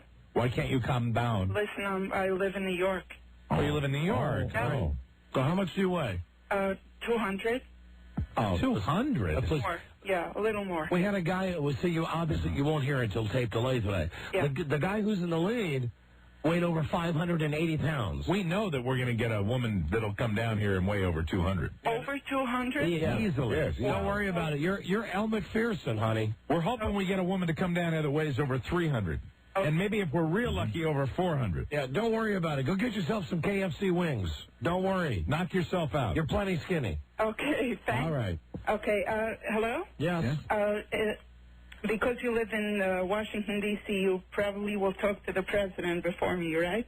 Yes, absolutely. Absolutely. Tell him hello, okay? We will. You got it. Okay, bye. All right, bye-bye. Big W woman. Hello, Don and Mike Show. Good morning. Good morning. It's Arnold calling, I believe. Is this Mike the TV boy? How are you? Is this Mike the TV boy? Yeah. Hey, hi, Arnold. I want to ask you a bunch of questions. What are the questions? First, I would like to just get to know you. All right, go ahead. Ask us anything. Arnold Schwarzenegger on the phone, everybody. Who is your daddy, and what does he do? That's a difficult question. What's the next question, Arnold? Who are you? I am Don. And I am Mike. I'm Detective John Kimball. Hey, you're Detective John Kimball? What are we under suspicion? Yes. Suspicion of what? Tomfoolery? Hijinks? You lack discipline. We lack discipline. Yeah, that's probably accurate. Yes. Hey, listen, are you cheating on your wife, Maria Shriver? Yeah. Do you like to grope women? You son of a bitch. Oh, wow. Hey, Arnold. Arnold, what'd you get on? What? Stop it. Answer our questions. Do you grope other women? Yeah. Yeah. Do you think that groping women and cheating on your wife is going to jeopardize your gubernatorial campaign? Stop whining. What about, I'm reading here in the newspaper that allegedly someone walked into your trailer when you were performing oral sex on a woman. Is that true? Stop it. Oh, he's getting real upset. I hope he calls us a son of a bitch again. Well, don't you think that giving oral sex to a woman in your trailer is irresponsible behavior, Arnold? Yes. Oh. I'm glad he agrees. Well, then why did you do it, you son of a bitch? I'm Detective John Kimball. You're Detective John Kimball. You're Arnold Schwarzenegger, and I think you're in a whole heap of trouble. Yeah. Yeah, you son of a bitch. Mike never really gets what we really want. Bitch. There it is. Okay. One more time, please. You son of a bitch. I want to ask you a bunch of questions. Do you have more questions? I want to have them answered immediately. All right, go. Who is your daddy, and what does he do? Hey, you asked that before, you son of a bitch. You lack discipline. Come on, you son of a bitch. But I hope you leave enough room for my fist, because I'm going to ram it into your stomach. There he goes. All right. Angry Arnold. There you go, Mike the TV boy. There he goes. You son of a bitch. You son of a bitch. All right, listen, we'll cover the Schwarzenegger thing later in the show. Now, almost a week ago. Yeah, it was a week ago that Rob went up there. We sent Rob up to New York for the Sopranos premiere, and he went up there with a tape recorder. Now, I do see here on the sheet that he did interview Arnie Bucco, Uncle June, Edie Falco, wow, Lorraine Bracco, there you go, Furio, Hesh, AJ, a tiny bit of James Gandolfini, okay, Stevie Van Zandt, Arthur Bucco, I mentioned that, right, Christopher, and he has a surprise cut on this for us. Fantastic. The surprise cut is my favorite. Now, I will say, before we do this, it was like not even the same planet as the premiere last year that I went to. Last year, Much crazier. There was maybe 40 people at the screening, 60 people at the party. Right. This year at the screening, they sold out Radio City Music Hall, so it was 3,500 people. My dad and I estimated about 2,000 people at the party, and there was security everywhere. Right. So it was very tricky and required a bit of craftiness to get to some of the people. All right, well, let's do this. Here's Rob. Now, do we hear your dad on this tape? No, my dad is strangely absent on the tape. Okay. All right, here's Rob setting the scene now at Radio City Music Hall with the Sopranos premiere. Were you a little lit? No, you know what? I got good and lit afterwards. There was no time to get lit. There was lines to get beer. All right. Were you still high from your tranquilizer? No, I didn't take that because it's only a 30-minute trip. So it's a short trip. This is actually pure, unadulterated Rob. Wow, beautiful. You just spoke about yourself in third person. That's right. Here we go. Well, Don and Mike, I'm here at the intersection of West 50th Street and 6th Avenue, the Avenue of the Americas, in front of the fabled Radio City Music Hall. Behind me, I'm sure you can hear the sounds of the city as we anxiously await the doors opening to Radio City Music Hall so we can go to the premiere for Season 3 of The Sopranos. I'm here with my father and a bunch of people all dressed in black. I've never seen more leather jackets, but I'm sure they're all friends of ours, if you know what I mean. So in a moment, they'll be opening the doors. We can find our way to our seats, and we'll tell you more about what's going on at this most exclusive premiere of The Sopranos. When you said most exclusive, were you being a little tongue-in-cheek? Perhaps a little. You'll hear about the size of the line in a moment. Right, okay, here we go. Cut number 2. Get in line. Don and Mike, it's Rob again. And listen, we were mistaken before. You're not supposed to wait in the front of Radio City Music Hall under the neon that says Sopranos premiere. You're not supposed to wait by the posters that say Sopranos. You're supposed to go to the end of the line which goes all the way down to a full city block away and then doubles back a half a block. Yes, the line is a block and a half long. We're all very excited about seeing The Sopranos, or is it Sopranos, premiere live in New York City. Okay, so, so you were know like, how long you walked blocks up to are right at Radio City. It Right. went all the way down to the next street and then doubled back halfway. Oh, my God. Now, the next cut is line begins to move. So we get some movement now. Yes, well done, and Mike. We are moving now. Believe it or not, the line is moving slowly. We've made progress. Now we've gone back down to the end of the street, and I'm coming back up. We're by the Rainbow Room in NBC Studios. Very close to where they taped the Today Show, where other people stand out in the freezing cold and look like idiots. But that's not why we're here. We're here surrounded by the sounds of the city, ready for the premiere of The Sopranos. Somebody should have given you a drink at this point. Thank you.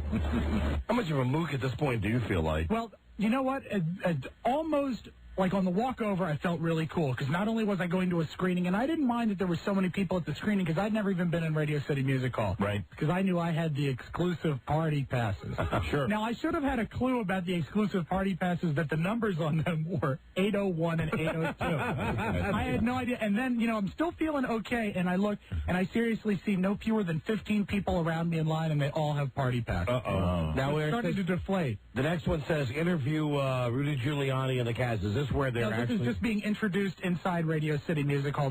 We were like maybe 15 rows back off to the right, and in the middle of the good seats, the entire cast was there. Oh, wow. Sort of cool. So they're introduced. Tim Van Patten is introduced. Right. You don't have to listen to all of it, but this is what it sounds like. And the director of the season's second episode, which you'll also see tonight, Tim Van Patten. Yeah. I'm excited to see it. Now, why do you like him so much? Because he's Dick's brother. Oh, okay. All right. Here's the Van Patten. Sorry. City's number one Sopranos fan, Mayor Rudy Giuliani. I don't want to hear this is boring. There was one funny thing. He went through everybody, and then he said, now, who am I leaving out? Right before he got to Jim Gandolfini. And, of course, every mook in the room goes, Tony Soprano, duh! David Chase, he's the dude who invented The Sopranos? Yeah, and, he also produced Rockford Files.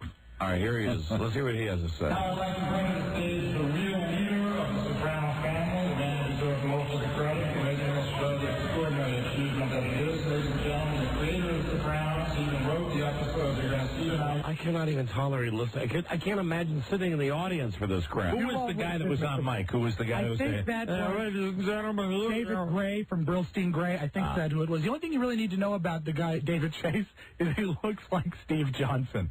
Handsome. Yeah, beautiful man. Okay, here we go.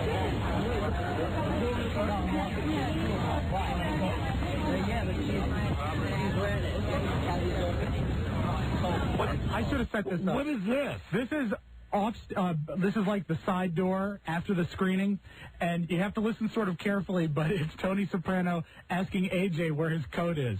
And AJ says, it's in the car, and I don't have it. And you have to listen because you hear a little bit of a real, father-son thing going on. You do hear his voice. It's funny. All right, okay, all right.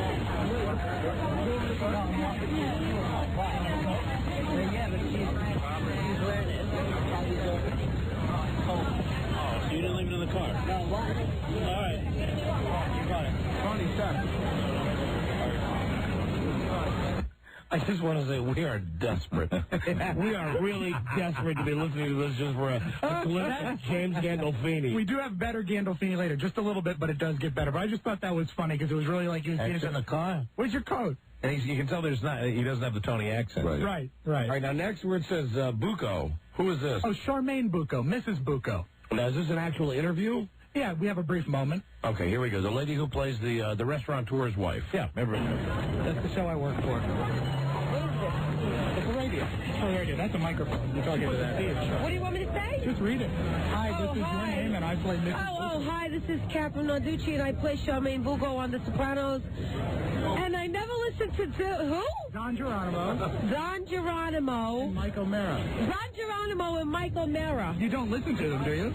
No. You see, but you should. They're on evenings Why? on WNEW because it's the greatest radio show there is. Yeah. Really? Why is that? It's a good show. Give it a It's try. not the greatest one because I'm not on it. But you are now.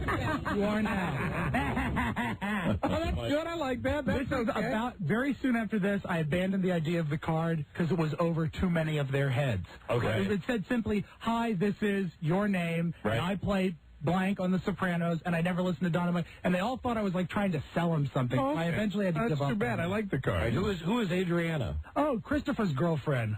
Oh, yeah. My dad was drooling over her, and she hot little hoe does not she have is. to act because the moment the show was out, she had a cigarette in her mouth. It was like, "Hi, hi." She was very, very pretty. Christopher's girlfriend. She's a POA. Oh, absolutely. For the Don and Mike radio show, we're on evenings on WNEW. Yes. Mm-hmm. Well, I never listened to Don Geronimo and Mike O'Mara. Hi, this is Don and Mike, and I play Adriana on The Sopranos, and I never listened to Don Geronimo. Hold on, I got to start that again. I mean, it couldn't be much simpler. Right. The whole idea of the card. Right. Hi, this is Don and Mike. And then, of course, you've got to correct the accent. Yeah, and that's It's not too easy awkward. to do. Oh, God. For the Don and Mike radio show, we're on evenings on WNEW. Yes. Mm-hmm. Well, I never listened to Don Geronimo and Mike O'Mara. Hi, this is Don and Mike, and I play Adriana on The Sopranos, and I never listened to Don Geronimo and Mike O'Mara at all. Hi, this is Don and Mike. Wow. And I play Adriana on The Sopranos. Yes, yes. He thought that's what I wanted, and I She think did not get it. she's very nice. Did you correct her? Oh, yes. Okay, we look get at it right. All the way through this time. Here we go. For the Don and Mike radio show, we're on evenings on WNEW. Yes. Mm-hmm. Well, I never listened to Don Geronimo and Mike O'Mara. Hi, this is Don and Mike, and I play Adriana on The Sopranos, and I never listened to Don Geronimo and Mike O'Mara at all. I was hoping you would say your own name there. Oh, I thought I asked you. No, that's my fault. Hey, how you doing? This is Dre DeMatteo, and I play Adriana on The Sopranos, and I never listened to Don Geronimo and Mike O'Mara ever, at all. Thank you very much. Wow. That's okay. I like that. I wish you had the one. band in the card. I like the card. The card was very hard to deal with. I want to hear one more before the break. This is Rob's first encounter, the first of two, with Uncle June. Who was fantastic. awesome. Now, I was looking forward to I mean, this to me is the best guy you could have He's gotten. awesome, and I've got a funny story about him in a little bit. Junior Soprano. Oh, no. Would you? I can't. I'm sorry. Uncle June, could you say hi to Don and Mike? Don and Mike, yeah. Where are they? They're not here. They're at home. what They are they? couldn't make it today. They're related to you? They're my bosses. Oh, okay. Don and Mike, we miss you guys. I wish you were here so you can pay this guy his salary. Are you going to listen to him from now on WNEW? I'd love to. Oh, Don and Mike? Yeah. Oh, yeah, sure. I love those guys. We had a great time. We talked. Hey, Uncle June. Yeah, hey, how are you? Hey, you got a real deal here with Uncle June. You know, that one we might actually be able to splice down to something that sounds like the dude actually knows us. Right. Well, I think it sounds like he knows you. Yeah? No, I think he's just doing his party thing here. But it sounds like it. Let me hear it again. Who was that? That was the C from Oxygen. I can't. I'm sorry. Uncle June, could you say hi to Don and Mike? Hey, I love this fact you just call him Uncle June. Uncle June. You know what? And that goes through the whole night, and my father and I laughed about it later because we had like whole long conversations with like the guy who plays Artie Bucco, just going, Artie! And they're all good with it. They don't care. They can call him by their character name. Uncle June. Oh, no. Would you? I can't. I'm sorry. Uncle June, could you say hi to Don and Mike? Don and Mike, yeah. Where are they? They're not here. They're at home. What They are they? couldn't make it today. They're related to you? They're my bosses. Oh, okay. Don and Mike, we miss you guys. I wish you were here so you can pay this guy his salary. Are you going to listen to him from now on WNEW? I'd love to. Oh, Don and Mike? Yeah. Oh, yeah, sure. I love those guys. We had a great time. We talked. Now, who is the woman pushing you aside here? There was 2 film crews, and you'll hear some more of them encountering. You can hear that voice. You could probably hear that voice in Queens from the Oxygen Channel. There was an Oxygen C and a Court TV C, and there's one point with the Lorraine Bracco interview where one of them says, "Would you mind if we did our part first?" And Lorraine Bracco says, "I'm here. There's no need to fight." I mean, there was like some locking of horns. All right, when we come back, it's good, Rob. Rob with Carm Soprano. Oh, excellent. He's already established a relationship with her. Falco. Who is this Turturro? Is this John Turturro's? That's Janice, right? That's the fat one. Oh, Janice. Janice is the Turturro. Oh, she's God. the Turturro. She's the Turturro's sister. And then Lorraine Bracco, then Furio, then AJ, then some James Gandolfini, Stevie Van Zandt. All this. Rob continues his day with Sopranos. We come right back. Number 1, Arbitron rated, the Don and Mike Show. I miss you. Yeah, you should. You never come see me. I've been busy. Everybody's busy. And don't lie to me. I know your father forbids your coming down here. He doesn't. Honest. He just doesn't want us to talk about you in the house. Oh, you can go shit in his hat. Oh, I shouldn't use that kind of talk. Don't let me ever catch you talking that way. Tastier than a bowl of scabs. The Don and Mike Show. Now, listen, we've not even really hit our Fat Tuesday contest today. We've had a couple of guys come down who each weigh over 500 pounds. Mm-hmm. Right now, Starvin' Marvin is your leader at 580. What was it? 585. 585 pounds is how much the guy weighs. If there's a fatter guy out there on this Fat Tuesday, and we're still waiting for our fattest woman. Yeah, come down to the Don Mike World Broadcast headquarters. We'll put you on our scales. We'll weigh you for Fat Tuesday. Yeah. Absolutely. And at this point, I mean, Goldie Hawn, Kate Hudson could show up and get weighed and be the fattest woman. Technically, you're absolutely correct. So we've had no fat chicks show up yet today. No, and 2 guys, but I'll tell you, they were heavyweights, and I was just talking to David, our first contestant out in the lobby, and he's headed home because we will be announcing the winners at the end of the show. Right. I mean, if we get really desperate for female contestants, maybe we'll allow employees to enter. Watch it. As of this moment, it still is just for people not employed by CBS. Yeah, we don't want to cheat. No, we don't. Mm-hmm. We might have a winner. Oh, easily. I mean, we don't have any women here who weigh over 580 pounds. Oh, heavens, no, we don't. Of course not. We would definitely have a female winner, I would think, don't you think? Well, I mean, if no one participated, you could have a female winner that weighed 110 pounds. Mm-hmm. We could easily get a 200-pounder, though, in this building, and I'm talking... You are trouble. Here I am just trying to diffuse it, and you are trouble. Listen, not only the people who work here, but the people who work in the other offices. Sure. Let me fix it by saying that. Thank you for fixing it.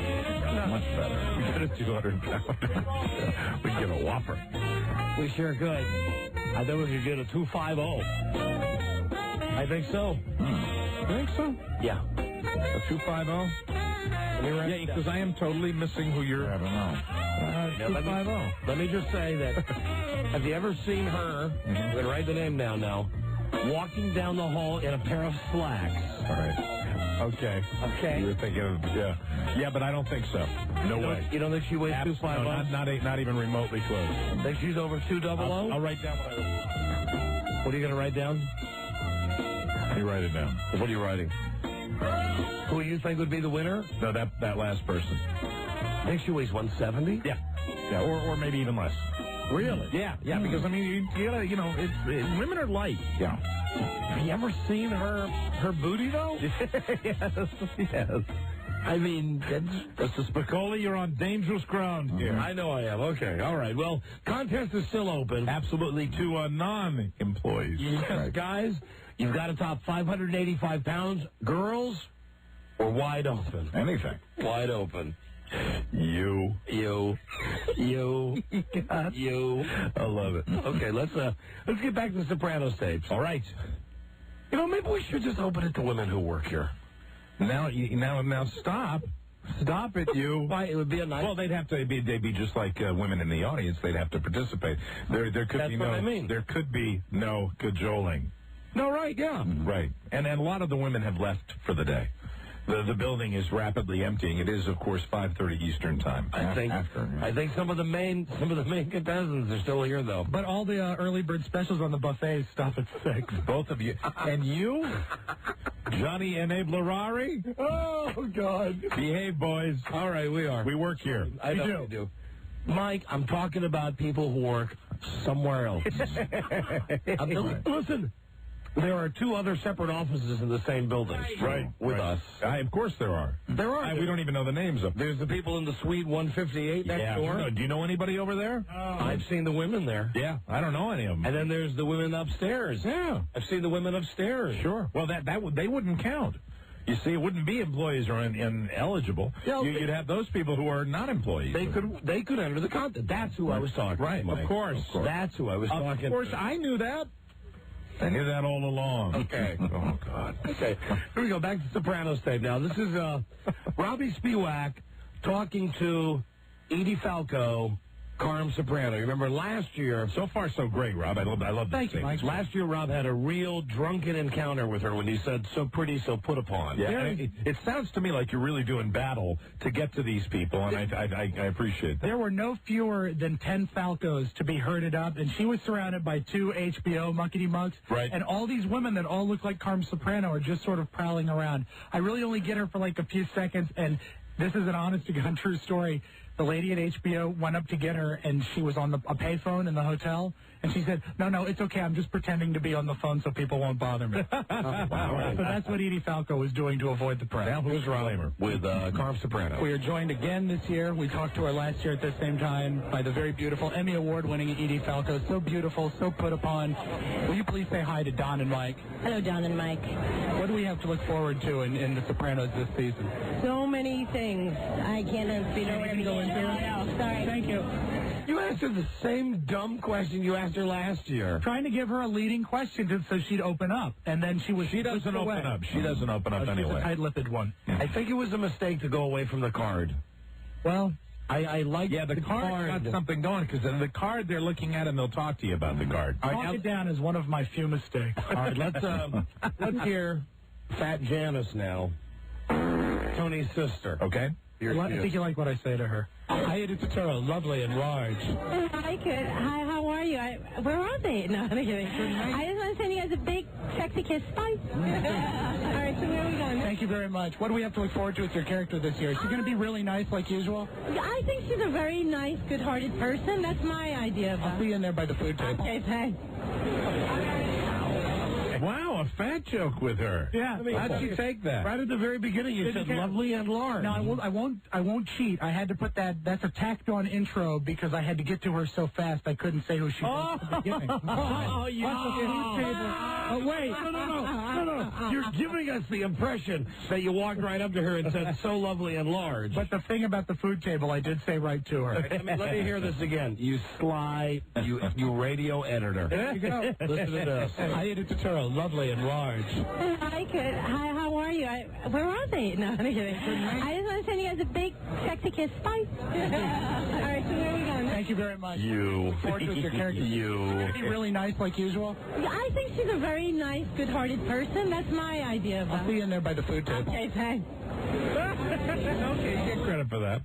Get credit for the second one, but you're a little sneaky with that. No, you did that just with the tape recorder. I wasn't trying to be sneaky or anything. I told you what I did, but I needed You were on set it. up who she was. You can mark your tapes. Here is Rob with Dr. Melfi, Lorraine Bracco. This is when she's being fought over by the Oxygen Channel and by Court TV. Were you with Oxygen and Court TV all evening? I eventually got away from them. I don't think they had access to the party. This is sort of like the press area that I was sort of milling around in. Okay, here we go. Tell me, how was the first episode?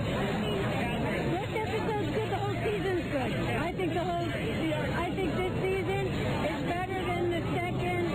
Maybe not as good as the first. And you got good reaction tonight? Oh my God, Hey, that's what they want to hear. Right. This season's good. Better than the second. Not as good as the first. I think that perhaps Dr. Melfi might have hit a tavern before the I was just really? saying that was the impression we got. Sounds a little loopy. You know, really, if you're on that show and you know you're going to this thing, Oh, my who wouldn't God. want to hit a tavern? I felt so sorry for them. Honest really to God. did. I mean, really, you got 2,000 people there. They all want a piece of you. You got to be drunk. Tell me, how was the first episode? First episode's good. The whole season's good. I think this season is better than the second. Maybe not as good as the first. And you got good reaction tonight? Oh my God, it was fabulous. Yeah. It was fun watching with an audience. It was great. Can we do ours first? Okay. So tell me, how much help are you going to be giving Tony this season? We have a whole bunch of sessions. It'll be good. And is he in bad shape? Does he need a lot of help? What do you think? She's bombed. Okay, can you tell us what this season is going to mean for your character? Oh, there's a lot of things with Dr. Melfi, a lot in episode 4. I'm out of the office. And involved with the family? I mean, out with the rest of them? You're going to have to watch it. I can't let you know. Judy Garland. Yeah.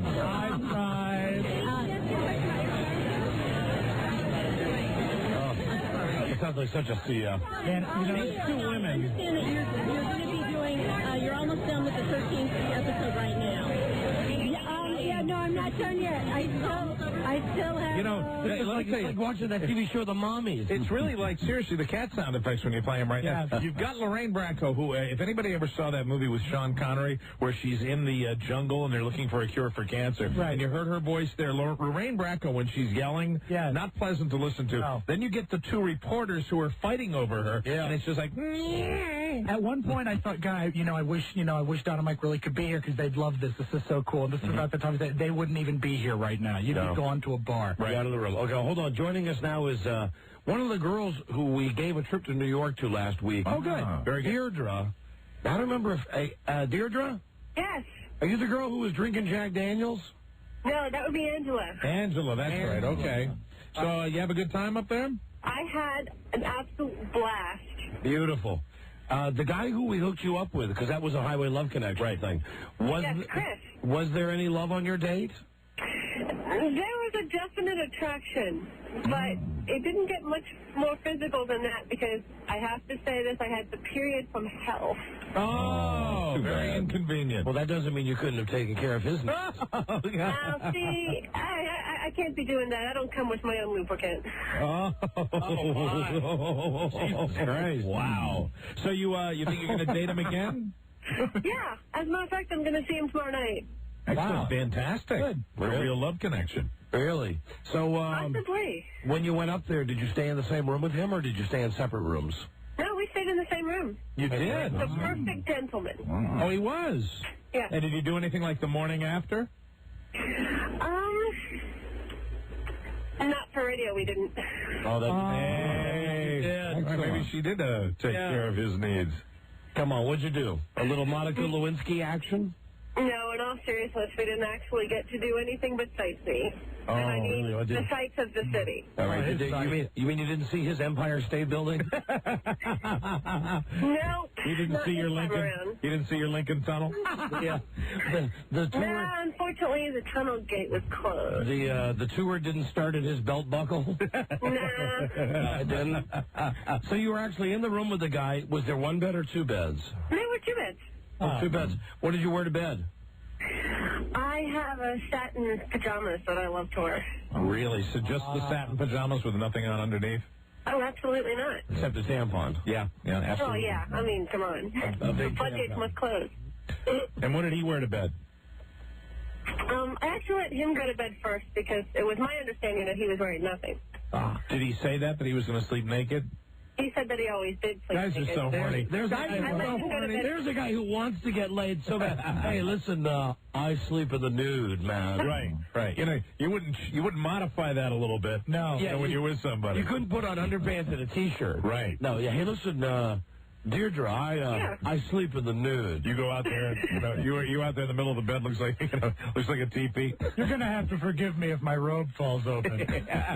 So you did have a good time, though. We had a blast. I do want to say this for Angela in case she doesn't get a chance to call in, though. Oh, no, she's on the other line right now. Oh, she is? Oh, that's great. Well, then I'll let her tell the show. Tell about what? About James. Oh. Hold on, let me put you on hold for a second. Hold on a second. Angela? Yeah, hey, guys. You remember Angela's another one of our winners for the Soprano Party, and she's the Jack Daniels girl. Right. Called us the afternoon of the show. Yeah, if anybody had the potential to have a really good time, I think it was Angela. Angela? Yeah, there was potential. Unfortunately, it wasn't realized. Why is that? Well, Deirdre, I have to say hi to Deirdre. Oh, hold on. She's a doll. I love her. Let me just put you on line with her, except I'm afraid it'll send so much that Oxygen Court TV thing. Say hi to Deirdre, Angela. Hi, Deirdre. How are you doing? Angela, how are you? Well, guys, Deirdre and I we went to the Statue of Liberty and we picked up some souvenirs for you. Oh, really? That's very nice. Thank you. And I was wondering if I could come down tomorrow and bring them by. We'd love to see what you look like. Sure. Now, Can I tell you about the James story on the air tomorrow then when I get there? We'd love to hear it right now. We hate to wait. Tell us now. All right, James. Well, it became apparent pretty early on that he was just an arrogant ass.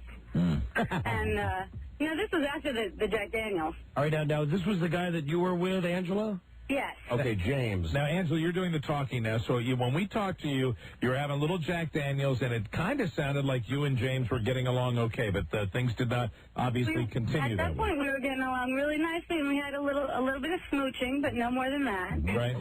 And then after the show, the four of us went out. We got some Chinese food. We went back to Deirdre and Chris's room. Wow. We played some cards, drank a little more. Wow, that's having a great time. But James was just kind of detached and uninterested, and as cute as he was, I mean, it was nice to have arm candy, but that's about it. That was it. And we got the feeling that you might have done something with him if things had worked out. Yeah, if he hadn't been such a dick. So he really wasn't interested in you, Angela? Well, he was, and I found that out after we left Deirdre and Chris's. We went back to our room, and he would not stop getting on top of me, and I kept telling him to leave me the hell alone. Oh, no. So I would like to say to everyone out there, James Strasser is a giant a-hole. Oh, dear. Wow. All right, honey. Well, yeah, you know what? You better come down here tomorrow and tell us the whole story. Yeah. I would love to. All right, and what about you, Deirdre? Can you come down tomorrow? I can, but not until after 5. And, of course, the invitation is open to James to come down. Yeah, of course. Yeah. Oh, yeah, James, tell your side of the story. Yeah, Go ahead, honey. Yes, James, I would love to pay you back. We should get these two girls down here together. James did something, obviously, to have both these women hate him. Well, he jumped on top of Angela, right? He jumped on top of Angela. She's got to And Deirdre, what? Well, you didn't like him either? Well, let's just say that the story from him became a lot different when he realized, because Angela needed to go back up to the room to get her room key. And when I showed up, he started sounding like a completely different guy. Really? How so? What was the difference when you were alone with him as opposed to when he was with Angela? Oh, I wasn't alone with him. I accompanied Angela. But when he was talking to just Angela, he sounded one way. And then all of a sudden, when he saw me, he started acting like he was all innocent and that all of a sudden he didn't understand what was going on. Yeah, he said to me, he's like, Angela, what happened last night? I totally blacked out. I was so drunk. Yeah, but he didn't say that till he saw me there. Mm-hmm. You know, we're going to have to get these girls down here to figure out what the hell they're talking about. I'm a little confused, and I wouldn't mind hearing from everybody. All right, listen, girls, hold on. We'll get you both down here tomorrow at the same time. Hold on. Thank you, Angela. Thank you, Deirdre. We'll see you girls tomorrow, okay? All right. All right, hold on. Right. Hold on. Wow. Couple of hotties we sent them to New York City. Yeah, and they had a little trouble with James. It's a lot of fun in the city. Hey, James. Hey, James, you better call us, you rat.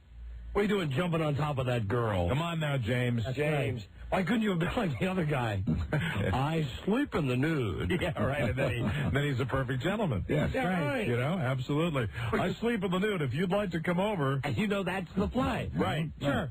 It's unspoken, but it's the guy thinking that by saying that it will naked. It will throw the woman into a frenzy of erotic desire. She's going to lay over there. She's going to look at me and wonder what might be under the sheet. Absolutely. And then he probably was awake all night long, just sitting there going, touch me, please. Touch me. God. Giving her subliminal messages. Please. F me. F me now. Are you comfortable on your side of the bed? I wonder if touch me. You're lonesome tonight. I'm just over here. It's 4 a.m. I'm awake.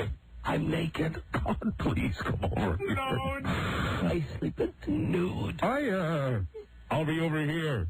Nude. Meanwhile, the other guy goes back to the room, jumps on top of her. I love you, I love you, I love you, I love you, I love you, I love you, I love you. I love you. Kiss. Time out. Okay, when we come back, we'll actually hear Rob interview Dr. Melfi from The Sopranos. Very good. And we'll finish up with this with Furio. Now, is that the Italian guy from... guy you wanted. It's that guy that came from Sicily. The guy with the ponytail, the real muscle guy? Tough guy, the enforcer. I like him. And AJ and lots more coming right up. Number 1, Arbitron rated, The Don and Mike Show.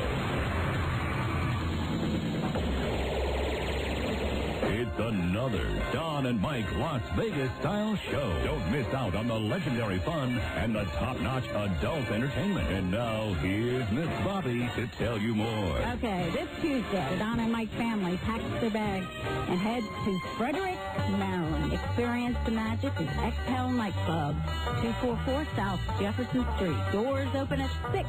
The show starts at 9. There's no cover. You gotta be 21 to get in.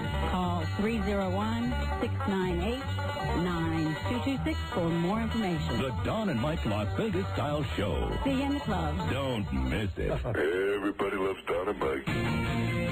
They're off the hook. Don Geronimo and Mike O'Mara. And everybody in the D.C. area should know that none of the crap that happened at Harrah's and Lake Tahoe is going to happen at this Club Exhale in Fredneck, Maryland next Tuesday night, 1 week from tonight. Good. We are looking forward to taking the chopper after the show up to Frederick and doing a great show. It's going to be a good one. Yay. We got all the stuff from last week's show. Yeah, we got all that pent-up energy. Yeah. And if you're listening to us in Reno, we are very close to coming to a solution. Good. To make it up to everybody that came out to that show. Fantastic. We are within a nun's pubic hair of making that announcement. That's extremely close. It sure is. A nunny's gunny. Mm-hmm. Well, it's Fat Tuesday. We got a girl here. All right. Now, apparently we had quite a few girls out in the lobby. Once we announced that there were no women in the contest for Fat Tuesday, and all the women left when this woman walked in. Not that this woman is a 500-pounder, but she happens to be with child, which is perfectly acceptable. She's carrying one in her arms, and she's got another one in her belly. Very good. That's the way to play it, I think. Now, hi. What is your name? Angela. Hi, Angela. Where are you from? Fairfax. All right, Angela. How far along are you? I'm due in May, so I'm 6 months. 6 months pregnant. 6 months. And when you are not with child, normally what do you weigh in at? 160, 165. Really? Okay, I would have thought lighter than that. You look lighter than that. All right, let's... Well, since I just had him... Right, okay. I hadn't really gone back to I used to be about 150. Oh, look, and what's his name? Clay. And how old is Clay? He's 1. His birthday was Friday. He's 1. Hello. So, wow, like as soon as he popped out, you got working on the next one. Oh, yeah. Didn't waste any time, did you? All right, well, let's have you step on the scales now. And this will be the standard bearer for any women. I don't think we have to use 2 scales. We need to play everyone the same way. Oh, we do? The Fat Tuesday show. All right. Okay, she's stepping up on the scales now. 3, 2, now. Okay, what do you got there? Rob, your number is? 91. 187. 187. Congratulations. Hey. And here's the ball for Clay. Hi, Clay. You want a ball? There you go. Very nice. Hi, Clay is fascinated with me. Hi, Clay. You win the staring contest, Clay. Be afeared of all disc jockeys. That's the policy. All right, thanks for coming down. Thank you. 187. That is the weight for women to beat. If you're listening to us right now, you're a gal, and you weigh over 187 pounds. Right. come down because we're paying $1 per pound. Did I just see another guy coming down the hallway? I don't see how they're going to beat the 285, the 585, 585-pound man. I think he's going to try though. Is there a big man coming? Yep. We got another guy. Very we got good. another guy. All right, put the board down. Well, you know something? There might be a chance here. All right, Fat Tuesday continues high. What's your name? Andy. Andy, where you from? Baltimore. Now, Andy, you must have, did you hear the Marvin guy that weighed in at 585? Yeah, but I was doing that fun commute down on 495. I figured, why turn around? So you don't think you have a chance? I don't know. Last time I did it was about 2 years ago. It was about 525 now. Okay, all right. Well, you know, maybe if he's applied himself the last couple of years. Yeah, I don't think so, but I mean, there is a chance. Why turn around? You never know. All right, let's put him on the scale. For our Fat Tuesday. All righty. You got it reset there, Robbie? Hop up. All right, hop up. No hopping. Give it your best. And stand very still. We'll get a number from Rob on the left scale, number from Charlie on the right scale. Now. Charlie, what's your number? 230. Robbie, what's your number? 298. 528. Oh, hey, you haven't gained any weight. Yeah, sorry, I thought. That's good. Sorry about that, Slim. Today. Still, who would have thought that we'd have three guys showing up who each weigh over 500 pounds? That's incredible. We're delighted, but we don't, you know, the ladies, my God, it's 187. Yeah, that's easy to beat. Well, so at least you gave it a valiant try, but you're losing weight. Congratulations. Thank you for coming down. I appreciate it. All right, very no nice problem. meeting you. I was going to ask him all the questions we asked the other guys, but I think they're all going to give us the same answers, that they all drive Buicks and that they all do fine wiping themselves. Sure. Wiping is always a question. Right. What, Rob? What'd you scream? What? Disorderlies, rated PG.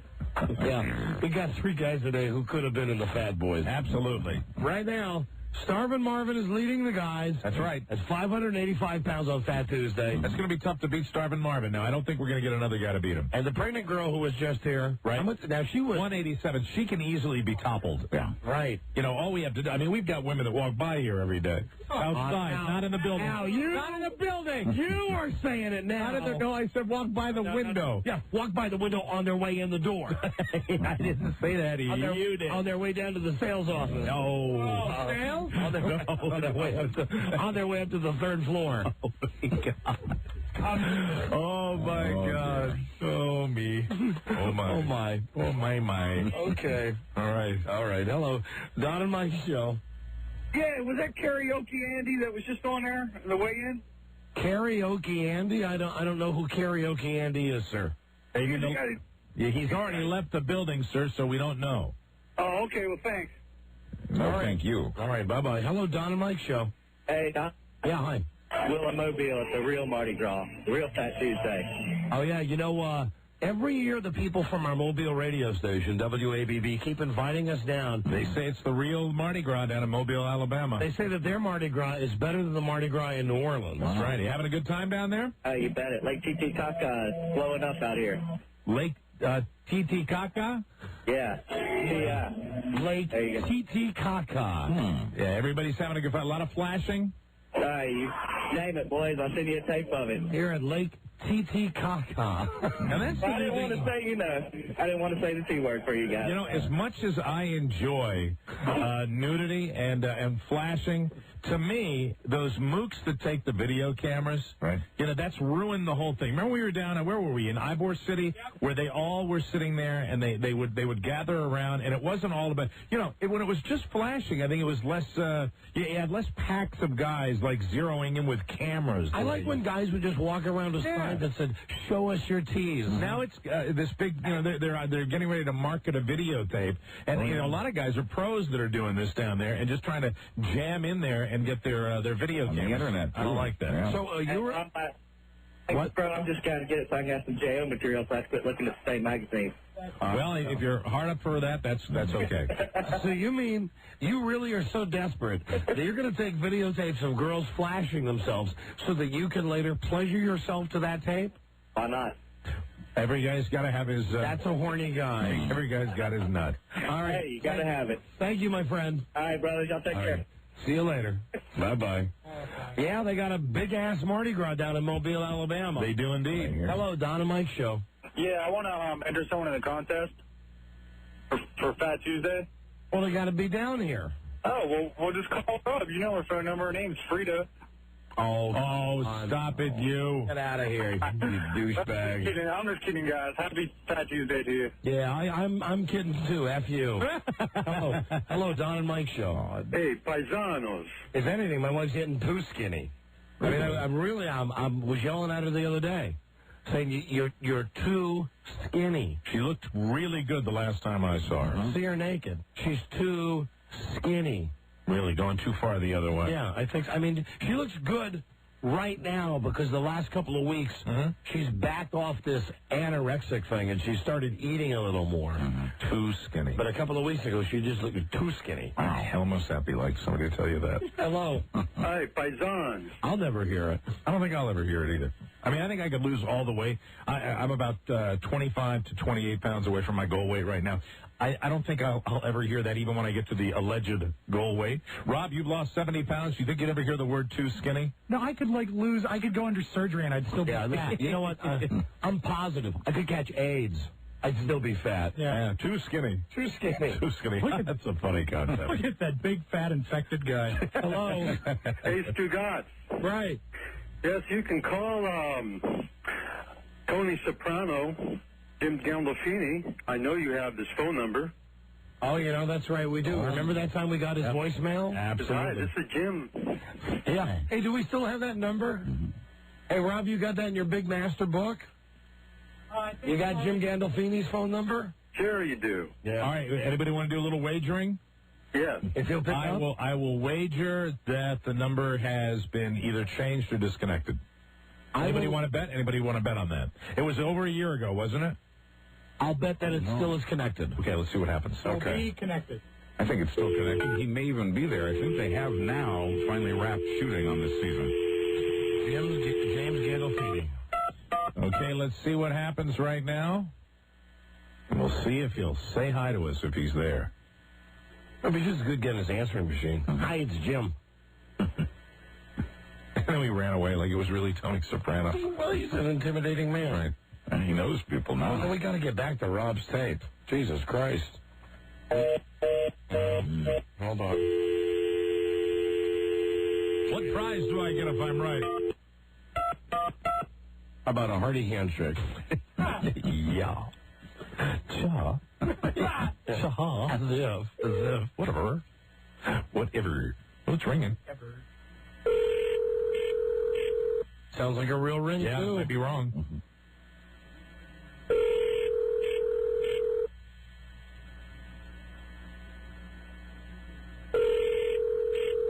And that rings for a machine. For a machine. Hi, this is Jim. Yeah. The message. There it is. Yeah. We still got his number. You guys are the winners. We still got his number. All right, there it is. Cool. Hi, this is Jim. Hi, this is Jim.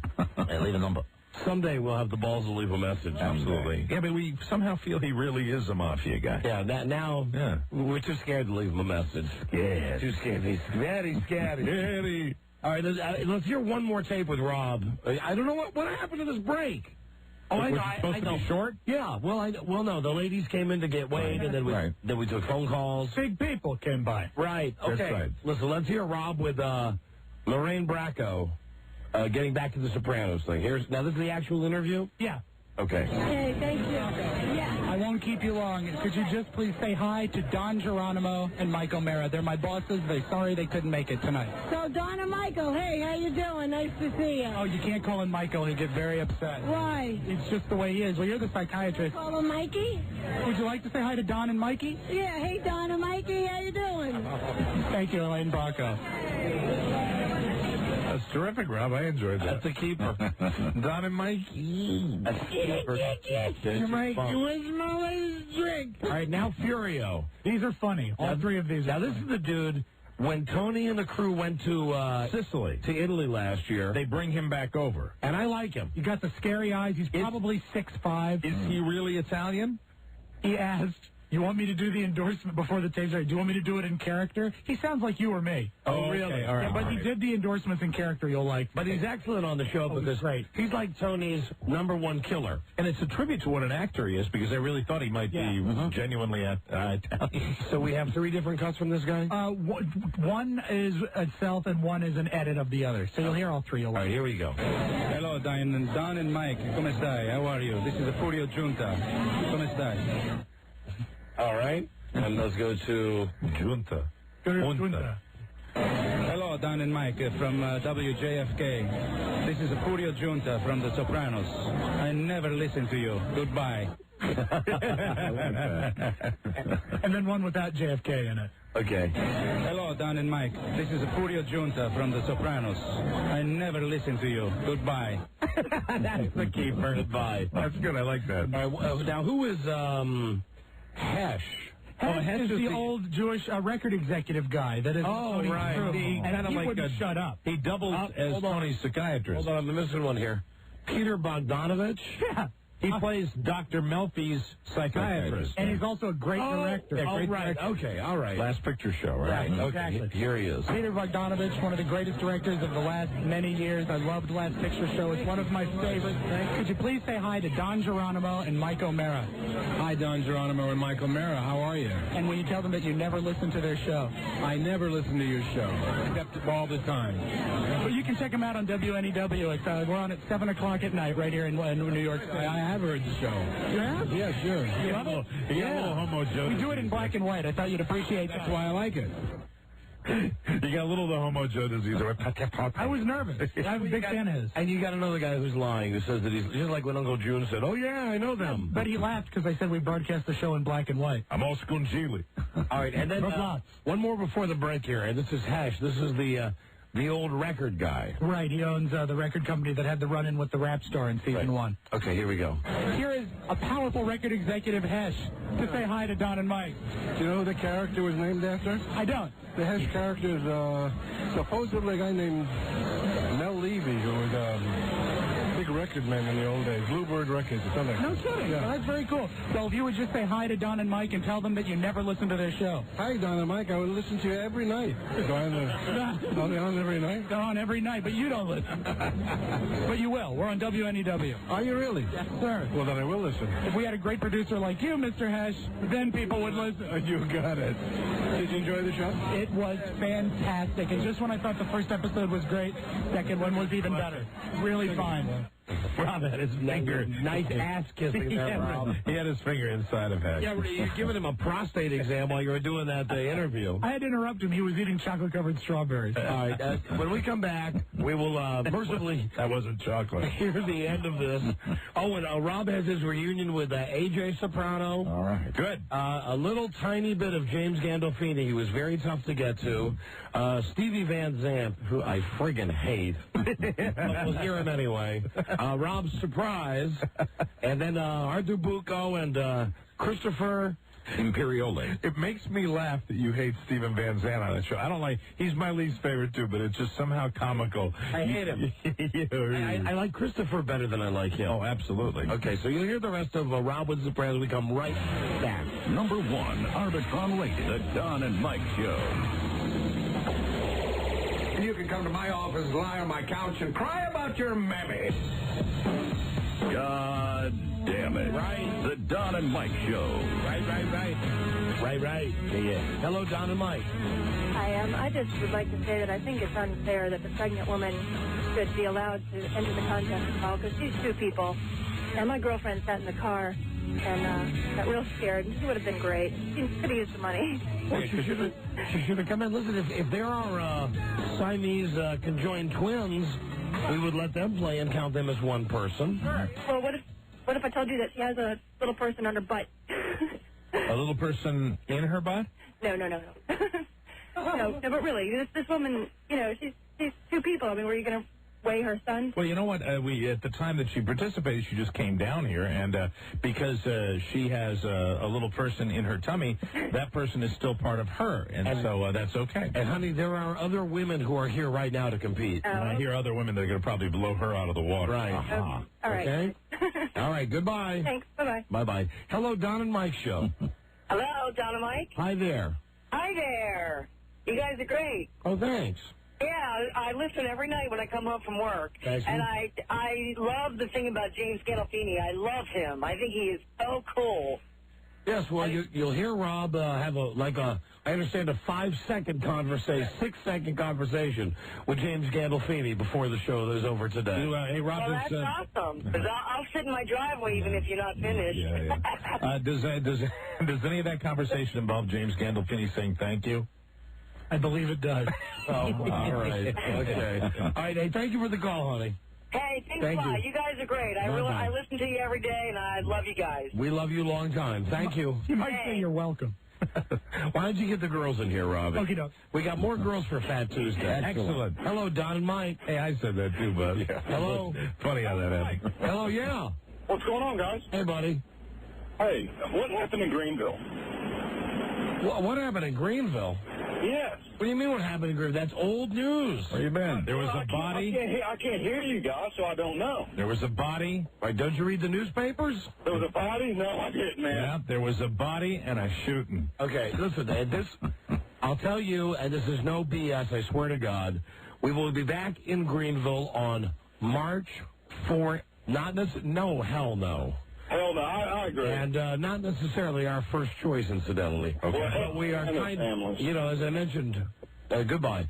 We're kind of being blackballed out of a 7-group station that's owned by a guy who hates us. So what you're saying is there's an underperforming station that perhaps is going to have a windfall? There sure is. Fantastic. A station on the bad side of the dial. Oh, well, hey, we're going to be on there, and I know the people of Greenville will appreciate the fact that we're going to be on. And that was the bottom line. We thought, there are 7 FM stations in Greenville that are all owned by the same company. Right. They're never going to hire us, so we had to take the deal from the A back to Greenville. So tell all your friends. Yeah, I think they might have signed the contract today. Hello, honey, what's your name? Valerie. Valerie, happy Fat Tuesday. Happy Fat Tuesday? Now, you heard our other contestant? Yeah. And you thought you could knock her off? She's 187, right? Right. 185. 185. Was it 85 or 7? 7. Okay, 187. All right, hop on our scale here, Valerie. Good luck. All right, Rob's got to set the scale, little digital thing there. It's Fat Tuesday. Now you're hopping on there. The fattest guy to come down, we're paying $1 a pound for the fattest person. Fattest guy was 585 pounds. Right. Lisa, now. What's the number there, Lisa? 109.8. Well, 109. 109 and 103 makes it a nice 212. 212. Way to go, Valerie. You're our leader. We have a new leader. Congratulations, Valerie. For that last girl that called, you are not pregnant, are you, Valerie? Now, you're just big boned, right? It's muscle, yeah. It's muscle. Yeah. Cool. All right, thank you. Get out of here, Valerie. Very pretty. Yeah. Bye-bye. And I think we got a second girl coming in now. Good. We got 4 more? 3 more. 3 more coming in. Girls. They're coming off. They're coming out of the walls now. Come on in. Here comes a tall woman. It's another woman with a baby. A tall drink of water. Now, she doesn't have the baby in her belly. So you've just recently had the little one? Yeah, she's 2 months old. Ah, beautiful. Hi, what's your name? Lisa. And Lisa, where you from? Fairfax. What's your baby's name? Neva. And how tall are you, Lisa? I'm 6 feet. 6 feet. 6 feet. Wow. Okay, yes, a tall drink of water. All right, Zena. Beautiful baby, too. Absolutely beautiful baby. Hop on our scale. Rob's going to reset it. And Buzz, the new mark to beat is 212 for the ladies, 585 for the men. All right, if she beats 212. Right, you can bounce stuff on me. All right, jump on. Ready, Lisa? Yep. Now. All right, what do you got, guys? 100. Ooh, 209. Oh. 209 pounds. 209. Sorry about that, Lisa. So close. Sorry. You tried, though. You made the effort. Sorry about that. Thanks for coming down. Hey, but it's not a bad contest to lose, huh? That's right. Have a good day. Let's welcome our next female fat contestant, Fat Tuesday contestant. All I see is someone's head out there, and we got a winner. We got a slam dunk. Well, maybe not. No. All right, here she comes. No, I think. Yeah, you see the woman I'm talking about? No, I was talking about this woman. Okay, well, I don't know. No, I don't think so. All right, hi. Honey, hi. What's your name? Ellen. Ellen, where are you from? Annandale. Very nice to meet you. Ellen, can I ask a question? Yeah. Is that paint on your shirt or is that some sort of food residue? Paint. Okay. You're a painter? Yeah. Very good. Okay, just checking. All right, we're going to put you on the scale. The weight to beat is 212. 212. Are you a painter like house painter or an artist painter? You're a house painter, okay? Very good. All right, jump on the scale. All right, Ellen is going to hop on the scale. No. Don't physically jump on it. That was Here she comes. not something to be taken literally. Figure of speed. Now they're going to get the exact weight. Don't stay still, please. On Fat Tuesday. Now. See, we have two scales. 135. 135 and 126. Whoa. Makes got a new leader. 261. Got a new leader. There you go. Way to go. We got a new leader at 261. Ellen, you're shaking your head. What are you saying over there? Go ahead. Come here. Ellen, come here. What were you saying? What? What's wrong? Nothing. Is there a lady out in the hallway that you think's going to beat you? I think. I'm inclined to agree with you, Ellen. I got to look at that woman out there. Ellen, 261 is a wonderful weight. It'll be close. It'll be close. All right, fantastic. Good luck to you, Ellen. Thank you, Ellen. That's a lot more than I would have expected. Ellen, if you please. If you please. Ellen K. If you could win the Fat Tuesday contest, would you? What are our contestants' favorite foods? All right, here comes our winner. Okay, you're right. Yeah. You're right. Hi there. Yeah. Here she is. Yeah, no question. All right, what's your name, honey? Meg. Meg, where are you from? Southern Maryland. Matter of fact, you went to Stratsville, didn't you? I went to Surrattsville Junior High. I did. But, what years? Like 1970. Answer me these questions, Drees. Early to mid-70s. Yeah. Yeah, I perhaps. graduated 77 from the high school, and I went to the old junior high. All right, so did I. Yeah, perhaps this girl was a classmate of mine back in junior high. Fantastic. Do you remember Don from those days? Shoot. I'm 42, and I know you must be getting close. I am 42. I'm the exact same You're both age. the same age, so you kids went to school. Well, how about a hug? I'll give you a hug. Come on, go around and give Don a hug. I'll give you a hug. This is a reunion of sorts. Wow. Like fantastic. High school sweethearts. Yeah. Oh, that's great. There she is. Yeah. Look at that. Hey, listen, God, I don't want to let my friend Mike out on this. You bet. You're the man, Don. Hey, way to let me think. Give Mike a nice big hug. Baby. There you go. Okay. Don't break him. Don't break him. All right, fantastic. Fellow Surrattsville Hornets. And here to win, and I'd say you got a good chance. Now, very gingerly step on our I scales. mean that as a total compliment. I hope you know that. Very gingerly step on our scales. Okay. For our Fat Tuesday contest. Beautiful shoes. Thank you. Standing by Lisa, and don't laugh. It makes the needle wiggle. Don't laugh. Go. Got it. Lisa, what's your number? 253. 253, which is the upper part of it, and we have 433. 433! Yeah! And 33 pounds. Way to go, Meg! Way to go, Meg! All right. That's got to be a winning number. And you carry it beautifully, Meg. Absolutely. Thank you very much. You do indeed. I came here, born 12 pounds, 13 ounces, so I was never going to be a size 3. There you go. All right. It's the right attitude. It's going to pay off for you, hopefully, today. Congratulations, Meg. We'll let you know. All right. And go Surrattsville Hornets. Good luck, Meg. Wonder if Marvin has a significant other. Wow. Meg. That was fantastic. And a high school reunion. That's great. You don't remember, Meg? I mean, I would think I remember the biggest girl in our school. I don't. Can I tell you something? Yeah. Meg was like average. Really? At Surrattsville Junior High. Oh, really? Okay. Right. Okay. So right now, your leaders on Fat Tuesday among the men. Right. Marvin, 585 pounds. Right. And among the women, Meg at 433 pounds. Yeah, baby. Okay. All right. I'm so glad we got a woman that was over 400 pounds. That means the contest really, I mean, this really worked today, you know? Yeah, it's really a Fat Tuesday contest. It really is. And time's running out. We're going to be declaring our winner very soon. Very exciting. So if you're, if you're at Burger King or something right now and you're trying to get that extra weight on, that's right. Come on down because the show is almost over. Almost out of time. If you're power eating, tip the scales at the last minute. Okay, now listen, we have to do another break, and then we're going to make it back to the. We've had so much show today. Yeah. We've never called all the Mardi Gras phone booths in New Orleans. We never did our Arnold Schwarzenegger bit. We never got around to that. And We never heard the debut of Mike O'Mara's band Crap. Oh. Is that going to happen tomorrow? Yes, tomorrow in the first break. I'm going to call all the crappers tonight and have them listen. Very early in the show. And who's this now? Hello, Don and Mike show. Hi, I think I should win the money. I'm the biggest female ever to be on your show. Really? I did strip trivia 2 years ago. Who is this? This is Antoinette, the black female. Oh, baby. Antoinette, how much you weigh, honey? At that time, I weighed 369. Uh-huh. And you saw me. Yeah, and how much do you weigh now? 212. Oh, my gosh. Good. She wanted to call and brag. That's all she wanted to do. Lost weight. That means you have lost how much weight?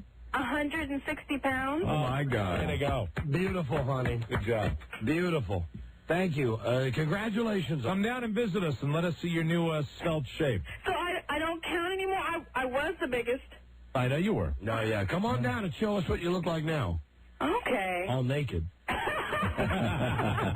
right. Goodbye, Antoinette. Okay. Goodbye. Bye. So that's where the bar stands right now. 585 and 433. So if you're a guy or a girl, you can beat that. Come down, get weighed. You'll win $1 for each pound. We'll be right back. Number 1, Arbitron rated, The Don and Mike Show. His sister, on the other hand, gave herself a lot of options, such as Bowdoin, Holy Cross, Georgetown. You know that Georgetown is a total reach for me. Oh, please, they'd be crazy not to want you. If I can get in there, that means I probably can get into Berkeley. Over my dead body. There are more Nobel Prize winners in the San Francisco Bay Area than anywhere on the planet. Nobel Prize for what? Back in fudge? No daft pricks allowed. The Don and Mike Show. All right, coming down towards the wire on our Fat Tuesday show, if you're wondering. First place is Starvin' Marvin with 580 pounds to 585 for the guys. That's right. Second place, David, 562 pounds. Right. Third place is Andy, 528 pounds. Wow, what a turnout. For the girls, first place is Meg. Yes. 433. Wow. Second place is Ellen, 261. Third place is Valerie. 212. Valerie. 212. Fourth place is Lisa, 209. Fifth place, the pregnant lady, Angela. 187. 187. There you go. Aren't they all? A round of applause for all of our contestants. Tonight, it's a nice Fat Tuesday. Sure is. And we'll have a winner before the end of the show. Now, we're going to finish up with Rob in New York of The Sopranos. All the best stuff, all the heavy hitters. Right now, we'll start with Rob's annual chat with AJ. Right, who actually remembered me with almost no product. It was really cool. Very nice fella. Here we go. Here's Rob with AJ. We're here with AJ, Robert Eiler, who did the greatest thing last year by saying, well, you got to say it for me. Oh, come on. I did it once. That's it. Oh, come on, one more. No, because then next year you'll want another one. Absolutely. And another one. I don't have it in me. Got to say it. I can say something else is f***ing it. I like that, but I bet you never listen to the f***ing Don and Mike show. You never listen to the f***ing Don and Mike show. But you can listen to him on f***ing NEW every night. You can listen to the f***ing NEW every night. Robert, I appreciate it. This season looks great. The episodes were better than last year. Thanks so much for your time. All right, thank you. Was he drinking? I can't say because he's a youngster. Right, he was. He was there with a lot of his friends. He looked to be having a good time. All right, now, the one guy we wanted Rob to speak to is James Gandolfini, and as it turns out, he was obviously the toughest guy to interview, there right? There was 2 security guys, and they had tables placed around where basically I had to almost have a prison marriage with 3 people to get to him. And this is all I could get before he was out and off. Here is 6 seconds of Rob with James Gandolfini. Okay. Hi, Don and Mike. James Gandolfini, thank you very much. We appreciate it. Thank you. That's it. We got a hi, Don and Mike. That was it. Wow. You know, I'll take that. Yeah, that's fine. I'll take if you just isolate that whenever we talk about The Sopranos. Okay. Hi, Don and Mike. We can just run that. There he is. He looked great. He really did, and he was. I felt for him because he wasn't rude to me as much as he just looked like a deer caught in the headlights. Yeah. People from every direction. Well, that's fine. We just go, hey, The Sopranos are on tonight. Hi, Don and Mike. Yeah, we got Tony Soprano saying hi, Don and Mike. That's fine, Rob. All right, we'll go. I'm sure I know that it was like a security cordon around. It was amazing. And now, all the security guards look like Isaac Hayes, too. The guy I could do without Stevie Van Zandt. He was very nice. He plays, the brooding Silvio Dante. Silvio. Who does the impression of, all the characters. His whole thing is he's brooding all the time on the show. He's got the big dog left. Welcome for you, Tony. He was really cool. He dressed like he was at a Springsteen concert. He had the big do-rag on, and he was... Oh, really? Okay. All right, here's Rob with Stevie Van Zandt. Can I bother you to say hi to my bosses, Don and Mike? Don and Mike. Yes, this is Silvio Dante, little Stevie Van Zandt. How you doing, Don and Mike? Good to see you. I didn't recognize you without the pompadour. Yeah, well, I look a little different, you know. Did we come in a separate car? Yeah. Anyway, we're on WNEW, and I know you never listen, but we appreciate it. Yeah, somebody's got to work for a living, you know what I'm saying? Bright man. You hate him more now. That's good. Yeah, You got what you wanted out of that tape. Now the surprise, should I save that for last? I think you can go ahead and go with it now, and just know that this was the hardest person to get to, and it was very exciting. All right. It's not the mom, is it? Because you would have had to go to the cemetery for that. That would have been a real tough pull. This was very tricky and very exciting. I think you're going to like it. Okay. I'm here with Keith Richards. Could you say hi? This is Keith Richards, and hi to Don and Mike. Hey, this is Keith. Yeah, Richards to Don and Mike. You got it? Got it, man. You're wrong, Mike. You're awesome. That's a great Yeah, it's too funny. Now, I really do need to tell this story, because he was seated at a table. That's too damn funny. With security at four corners. Right. The man looks at any distance like a pile of paste. I actually went to security and said, could I approach Keith for like 10 seconds? He said, no, Keith is talking. It would be very rude to approach Keith. Right. And I said, well, is there a time when I can approach Keith? He says, no, you can't. So I said, well, I'm going to skulk over here if you don't mind. He said, that's fine, but you can't talk to Keith. Buster Poindexter came up to the security guard and said, Buster Poindexter. I would like to request an escort out. At this party, I needed security more than Buster Poindexter did. Right. Because Buster left, it allowed just enough time for me to get to Keith and ask him to do this. I got to hear that again. I put my hand on Keith's shoulder and felt like two pencils in a sweat sock. It was the most horrifying thing. That is hilarious. I'm here with Keith Richards. Could you say hi? This is Keith Richards, and hi to Don and Mike. Hey, this is Keith. Yeah, the Richards to Don and Mike. You got it? That's perfect, man. You're wrong, Mike. Perfect. You're awesome. That's so perfect. I want to hear it again and again and again. So imagine my excitement knowing that I got this tape. That's too funny, Rob. I'm here with Keith Richards. Could you say hi? This is Keith Richards, and hi to Don and Mike. Hey, this is Keith. Yeah, the Richards to Don and Mike. You got it? Got it, man. You're wrong, Mike. That's even funnier than the impression you've done for the last 15 years of him. He's worse. Yeah. You know, which I didn't think was possible. Note that the actual cadence is, this is Keith Richards to Don and Mike. Right. What does that mean? Sure. It doesn't mean anything. All right, let's hear it one more time, because you know it'll get a workout on the show. I'm here with Keith Richards. Could you say hi? This is Keith Richards, and hi to Don and Mike. Hey, this is Keith. Yeah, the Richards to Don and Mike. You got it? Got it, man. You're wrong, Mike. You're You got awesome. it? What was he? What did he have? Was he having a beverage, Rob? You know what? It didn't look like he was doing anything except sitting and talking and smoking. Nice big glass of heroin. He's working off his toxicity of the last few years. That's right. I felt a little queasy after just standing by, and then Isaac Hayes showed me the way out. Oh, really? That's all I could get. Well, that's too funny, Rob. Keith Richards. It was awesome All right. to really see him. Back to the Sopranos now. Here is, the restaurant owner, Artie Bucco. One of My Rob's favorite. favorites. One of my favorites. Artie Bucco. We're on across the country, but locally on WNEW. Two regular guys. Two very regular guys, and I'm here with my favorite character. Oh, man. Arthur Bucco. Thanks, man. I appreciate that. All-time greatest moment is when Pussy was on his deathbed at the end of season 2, and his wife comes in and says, phone, it's Arthur Bucco. Yeah. What'd you have? The papadums, It wasn't the muscle. I still think it was in them. I don't care what they wrote. Bullshit. Anyway, we love Arthur Bucco. Could you please say hi to Don Geronimo and Mike O'Mara? Don Geronimo and Mike O'Mara, I wish you guys were here. You're missing a big party. Will you save my table at Vesuvio, too? You got it. Right in the corner, right where it's dark. Our table. Yeah, you got it. Yeah, you're in love with him, Rob. I am. I don't know why. Now, here, I have to interject with a brief story. Michael Imperioli, another guy you hate. Christopher? I don't hate him as much as Stevie Van Zandt, and I've kind of...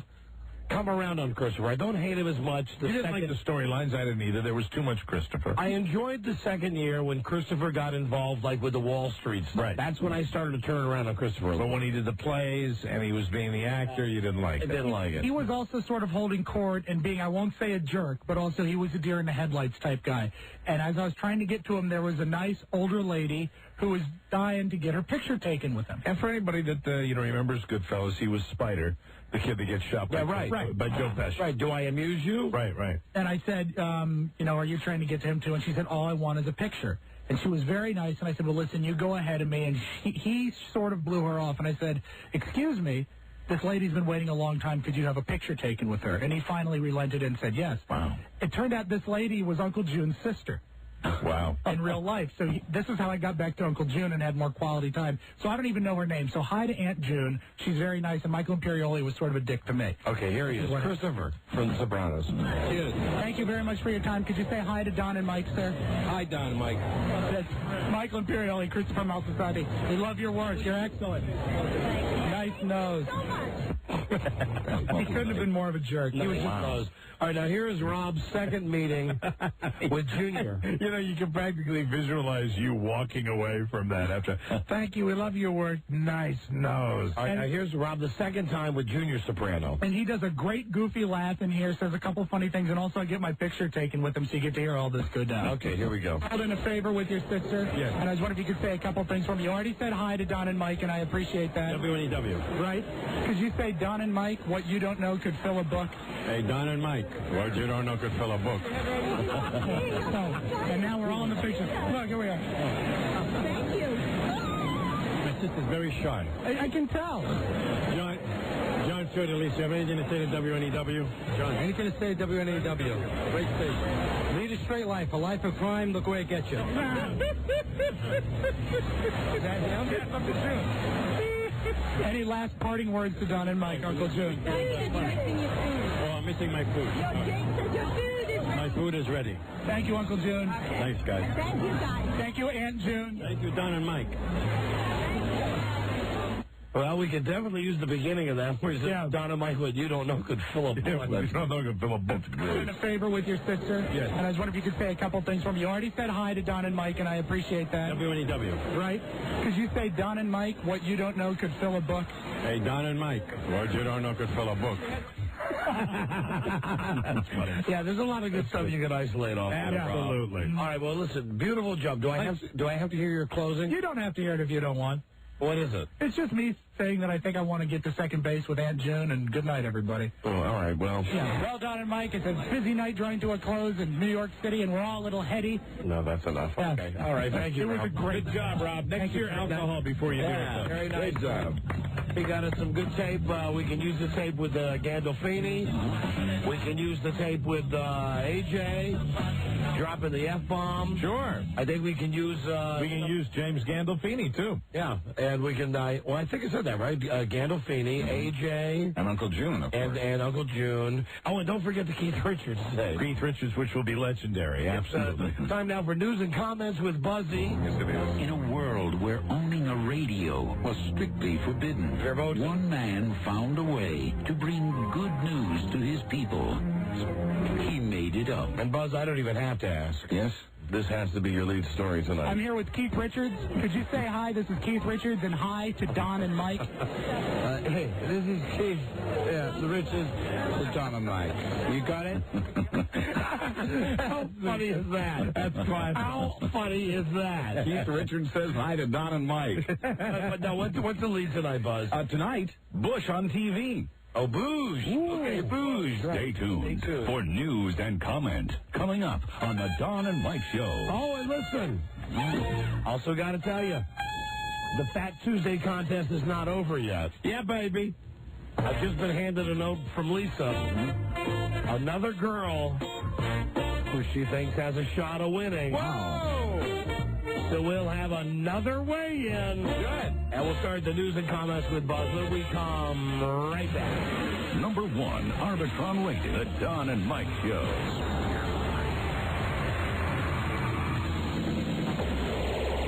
What's the word from Planet Crackpot? Broadcasting with a secret stash of ass gas. Don and Mike. Time for news and comments with Bugs. Brought to you tonight by eGars.com. Visit eGars.com. Check out the great deals on Punch. The Pollo de Monterey 5-packs. 5 cigars as little as $9.95. 4 Supreme cigars for $18.95. Order online or call 877-81-EGARS. I did it. As charged. I did it. Your man was on Letterman last night. Oh, really? Dave Matthews? Along with our friend Kevin Pollak, who mentioned he's going on a comedy tour, and he said Washington, D.C. was one of his locations. Oh. We ought to try to get him on the show. I think we have... Charlie, did we book Kevin Pollak? That'd be great. Because he was really funny. I mean, he's one. You get people that go on Letterman and that are just really fun, and he's one of them. Charlie said in my headphones that we've already contacted Kevin Pollak. Fantastic. Love to have him back on the show. Coming back. Buzz, we have a couple of girls. Okay, good. Who think they can challenge. Let's start the news, then we'll bring the girls in. Okay, let's go. President Bush goes on TV this evening to talk about his tax cut and budget plans. He says he can show us how government can pay for important programs and still have money left for tax relief. Hey, doesn't he realize it's sweeps? I think he does. You know, he's effing up all the TV schedules tonight. That's true. I mean, Tuesday night is my Frasier night. Frasier's been moved to 8 o'clock this evening, Eastern Time. That sucks. 7 Central. I like my Frasier at 9. You're still hanging in there with the Frasier, huh? Yeah, the Frasier makes me laugh. A lot of people are. It's still doing very well in the ratings in spite of its move to Tuesday night. It really does. And President Bush will be on at 9 Eastern, 8 Central this evening. Democrats say the tax cuts he'll be talking about are too big, and a survey by ABC News and the Washington Post shows that most Americans agree. You know, since when did Fox decide that they're a real network? Oh, that was about a year or so ago. I know what you're talking about. I mean, I was thinking, wouldn't it be great if they ran Dark Angel tonight? Yeah, it would be great. They used to do that. They used to be an alternative. Yeah, you watch just plain Angel on the WB. Yes. Well, I don't like those WB shows. I don't. And UPN is just a waste of a network. You can watch, there's an Angel theme. You can watch Touched by an Angel on PAX. What's on HBO? Probably something. Angels in the Outfield. No. The deep end of the ocean. Oh, man, fantastic. With beautiful, beautiful Michelle Pfeiffer. God, they run that music all the time. A&E biography. Music? Scott Hamilton. Hey, The Green Mile on Showtime. Oh, boring. Would you turn them? Are you going to turn the light out? Oh, you know what I bet I'll watch tonight? Oh, on Stars. What? Oh, I love this movie at 8 o'clock. I'm serious. Boiler Room. Have you ever seen it, Mike? No, and I want to watch it. Yeah. I want to see. Will they run it on the West Coast later? Yeah, I'm sure they will on Showtime. I got to go to a Mardi Gras. Or Stars West Coast. Oh, sorry. Sorry to get away with your Mardi Gras party. Hey, it's a favorite. Oh, and on a Sci-Fi. The Day After. Oh, you know, it's always cool to watch that movie because do you remember how flipped out people got when that movie was originally? Yeah, when they thought it was real. You know what's great? There's a scene about halfway through The Day After when the lady goes nuts and runs out of the shelter and runs and trips over a cow.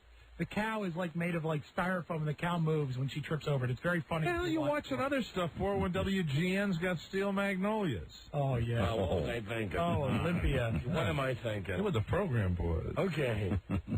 Well, the post-ABC survey shows that more than half of us would prefer a smaller tax cut aimed at middle and lower-income people instead of the big across-the-board cut the president will propose. I think a lot of us propose he just doesn't come on TV at 9 o'clock. Have they ever? What about people that would just like a flat tax? You know, where everybody pays the same thing and everybody's taxes are lowered significantly. Since the presidential campaign before the last one, no one has discussed it. I mean, just for simplicity, the flat tax makes sense, doesn't it? Well, a lot of people think so, but that idea has been shelved, apparently. Why don't they just put them on FX? Look at what they run. What do they 2 run? episodes of MASH, 2 episodes of Married with Children, right? And then When Animals Attack. And that stays on. They take off the good shows and they leave those on. Well, they just put them on FX. No one will watch that anyway. Classic Sports has the tribute to Dick Schaap tonight. Oh, I'll be taping that. I'm there. Jesus. Not as many people are buying houses all of a sudden. Yesterday, we learned that existing home sales are down 6.6%. Today, we heard that new home sales are down nearly 11%. For new home sales, that's the biggest drop in 7 years. But remember, that's coming off a record high sales rate. The drop is, however, another sign that consumer confidence is down. A new report on that says it's down to a 4-year low. Here's one of the men who took that consumer confidence survey. Hey, this is Keith. Yeah, the richest. To Don and Mike. You got it?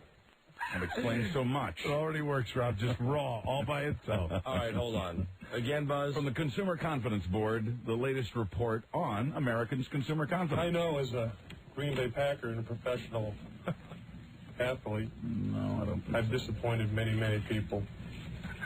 And for that, I am truly sorry. Truly sorry. That's Mark Chamorro. A different lack of confidence there. Friends. Okay, and again, it's... Consumer confidence down. Here's one of the men who took the survey.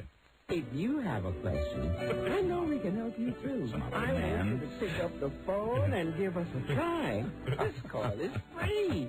Pick up the phone now. What a lovely lady. Tell them Esther sent you. She could have won our contest That's today. the rule. Oh, no way. All right, here's your tape, Buzz. There it is, right? We're basically asking consumers two questions. What do you think is going on right now? And the answers essentially are, it ain't that bad. But when we ask about what's going to happen, what they think is going to happen 6 months from now, we basically are getting shaking consumers. How about this lame-ass analysis? There it is. Okay. Come on, Buzz. We're trying to people listen to this show, for goodness sakes. Friend star Matthew Perry is back in rehab. There you go. Now, people listen. Matthew Perry on pills. Yeah. People listen. Chandler! The 32-year-old got hooked on painkillers before when he underwent a number of serious injuries and health problems. That's what happened to Rob. What? His publicist says he checked back into rehab during a one-week break in the filming of a new movie with Elizabeth Hurley. An upcoming article in Vanity Fair says Hollywood has forsaken illegal drugs and has returned to the Valley of the Dolls. So what? Doll was a 60s term for prescription drugs. The article says the drug of choice these days is Vicodin, followed by Xanax, Ativan, and Valium. Is Ativan yours? And so we can attest to that. We've seen Rob on that. Yeah, absolutely. It really works. Rob's auditioning for Friends. It really, really works. You take 2 Ativan, you'll be swearing at a slot machine before you know it. That's right. Rob was sitting in the Elvis machine going, F you, Elvis. It's supposed to be an anti-anxiety drug. It shouldn't happen Not that way. that, not when you lose your last $15. Matthew Perry's drug, at least the first time, was Vicodin. Okay, hold on, Buzz. We're going to break. We'll come back. We'll meet the 2 girls who are here for the Fat Tuesday contest. We'll do more news and comments coming right up. Number 1, Arbitron rated, The Don and Mike Show. Don't pee on my leg and tell me it's raining. Don't pee on my leg. Better than a nice dab in the ass. The Don and Mike Show. All right, Buzz, here's what we're going to do. Give us a couple of stories. We'll bring the girls in, all right? Then you get your funny story ready before the break. Okay. Because they're busting my ass about these commercials these I know days. they are. Okay, back to the news now with Buzzy. The question now is, will Puff Daddy or J-Lo be called to the witness stand? Sean Puffy Combs had his best day so far yesterday in his guns and bribery trial. A security guard testified Puffy had no gun the night of the shooting at Club New York. His testimony was consistent and convincing. PD and J-Lo. It's not likely Jennifer Lopez will testify, but... I'm getting a real backlash on this J-Lo thing. That's my favorite sandwich, APD and J-Lo. I mean, what kind of a backlash? Well, I'm sick of it. Yeah? She's Jennifer Lopez. Right. I think she's a great actress. She is J-Lo. She's a great actress. She's a POA, and she's a marginal singer who was helped out with great studio work. Yes. And she looks good in a pair of pants. Right. But this whole J-Lo thing has gone too far. You think she's gotten too big? Yes. Well, then, just bide your time. Right. So what? J-Lo. Well, it's not likely she'll testify, but it's possible, and if it happens, it's expected to happen on Thursday. Combs, who is more likely to testify, would take the stand on Thursday or Friday. We've got actually a rapper that's developing right here at the station. Joe Arden's just going to cut a rap album. Oh, that's great. Really? Yeah, it's called J.O. I'm sorry. Jerry Lewis is asking Congress for more money for muscular dystrophy research. Hey. He wants an increase of $100 million. What, the $15 billion we give every year in a telethon is not enough? Come on, Jerry. He wants your tax money now. He told senators today that he hasn't asked for government help in his 50 years as chief fundraiser for the MD Association. 50 years. Right. He told them he can no longer do it alone. Lewis also told the lawmakers that he promised a cure in his lifetime and that he turned 75 in just 3 weeks. Oh, yeah, and so that's why we should get the money together. Right. Because Jerry's going to die. Exactly. He considers himself some sort of deity. Please, listen. Be a great favor to him. Buzzhold, I got to break in because we have 2 more contestants for our Fat Tuesday. 3 more. 3 more. 3 more contestants. Now, the girl with the highest weight thus far is Meg, who weighs 433 pounds. Yeah, I don't think you got it, honey. I don't think so either. What's your name? Melanie. Melanie, where are you from? Springfield. Melanie, thank you for coming down. Happy Fat Tuesday. Please get on our scale. All right, here we go. Let us weigh you. Good luck, Melanie, but I don't think there's a chance here. Although I think, as you mentioned earlier, you know, all the people who lose can leave feeling good about themselves. That is absolutely right. And now she's jumped on the scale. And? Now. What you got, Lisa? 294. 294. And Robbie, what you got? 294? That can't be right. 194. Thank you. Sorry. No, hold it. I need to recount. That can't be right either. Let's recalibrate. Okay, hold on. I need you to step off. See, we're using 2 scales, since the average scale only goes up to 300 pounds. Okay? I'm sorry about Okay, that, man. here we go. And take 2. Okay. Now. What'd you have? 131. Yeah, you're a little off there, Lisa. What do you got, Robbie? It's also 131. 262. 262, not even close. Not close. About half of what the other woman weighed. Thank you. Thank you very much. What's that? You want to say something? What? Hey, Cass and Chris. Hey, there you got your chance. They're sitting outside. Okay, wonderful. Right. Nice. Thanks for coming down. Very nice to meet you. Thank you. Now, we may have a. We might have a challenger. We may have a contender here. We could. She looks confident. Hi, sweetie. Hi there. Hi. Hi. What's your name? Becky. Becky. Where you from? Reston. All right, Becky. Becky, you heard Meg before, right? And you think you can knock her off? I'll never be close. She weighs 433. Happy Fat Tuesday. Climb on our scales, All right, please. Becky, I would say, look, eyeballing Becky, there might be a chance. Okay. But I don't know. Meg is a big woman. She might be able to go for Marvin's title, I think. Here we go. And stand still, please. And now. You got it, Lisa? What's your number? What you got? 238. 238 and 162 is an even 400. 400, you don't come close to Meg. A couple Big Macs and you would have had it. You would have done it if you worked a little harder. Thank you, honey. Thanks, sweetie. Happy Fat Tuesday. But you know, they can all leave feeling better. They didn't win. Absolutely. We got one more. Lisa, you got one more? You know, if she had skipped one morning ritual today, she might have won. Mike, here comes another challenge. Well, you're tall. You might have. But I still don't think so. What's your name? What's your name, honey? I'm going to go by Jessie. Jessie. Hi. Jessie, where you from? I'm from Fairfax. Okay. You know what? I don't think. I really don't think. I'm going to make you a bet. Yeah. That she passes Meg. I will bet you. I will bet you. No. Whatever you want to bet. Whatever bet we had earlier, I won. Okay. It was just a bet. Okay. Yeah. There's no way. Right. No way. No, absolutely no way. I don't know. I will be amazed. Absolutely amazed if that happens. She is tall, though. A big woman. No, you can leave your shoes on. Okay. Well, I'm just thinking for balance purposes. Okay. Here we go. She goes. And stay still. Here she goes. And now. What do you got there, Lisa? 246. Oh, I'm going to have to do this one. Hold on. 4 and 1 is 2 and 1. 424. Oh, man. Did take. Oh, no, she didn't. She just missed it. Right, very close. Yeah, you did. Just missed it. Well, the scales are wrong. No. Meg weighed on the same scale. Do you think you weigh more than that? I know I weigh more than that. All right. You want to do it again? All right, step off. We'll reset the number. Well, we can do it again. We didn't give anybody else a reweigh. Yeah, we didn't give anybody a reweigh. You want to see if... you want to just do it for... I mean, that's your weight. We've got to go by that weight. Although, Mike, give me credit. She's a lot closer than you thought she would be. She carries it well. Very close. Okay. She was only like 9 pounds away or something. What did you have for your weight the first time around, Rob? Wait a second. I'm trying to think. I think I have to take my shoes off. No, see, you take your shoes off, though. And you're going to lose some weight. Go ahead. Lisa, yes? Yes. Go ahead. What do you got? 252. That time we got it at 2 and 2. That time we got 422. It's coming in consistently at about 420. I'm sorry. Sorry about that. I'm sorry. You've lost some weight. You should be happy. I'm sorry. Well, that's good, but it's not a bad thing, right? Thank you for coming down. Thank you, sweetie. Thank you. Thank you. As a matter of fact, she came in 2 pounds heavier the first time through. Okay. So there you go. Baby got back. You know, I really thought Meg looked a lot bigger. I thought that girl was going to pull it out. You might win the carnival game. Yeah, I definitely would. I thought she was like 100 pounds less. Well, she was dressed in the black, which made her look thinner. Right. All right, so now the leaders are still Megan, 433 pounds for the girls. Starvin' Marvin, 585. That's right. For the guys. Wow. We'll announce the winners right after Buzz gives us one more story before we got to go to break. Not what? You not ready with that? In Montana, Maine, Oklahoma, and Minnesota, they've renamed all the lakes and landmarks that bore the word squaw in their names. This after Native Americans pointed out that squaw is a derogatory term meaning whore.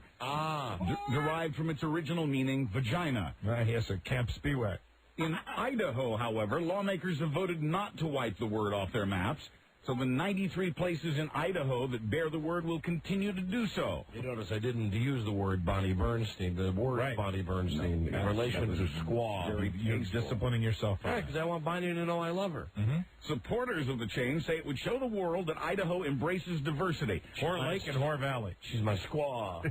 Opponents were afraid that with just Indian leaders choosing the new names, too many people would be left out of the name-choosing process. Quoting one Republican, our history books and dictionaries are being rewritten to be politically correct. I find it really offensive for people to tell me what my language means. The critics love snacks. This language. Thank you, Paleface. You bet. Hold on, we got a break. When we come back, caller 100, a prize package selected especially for you.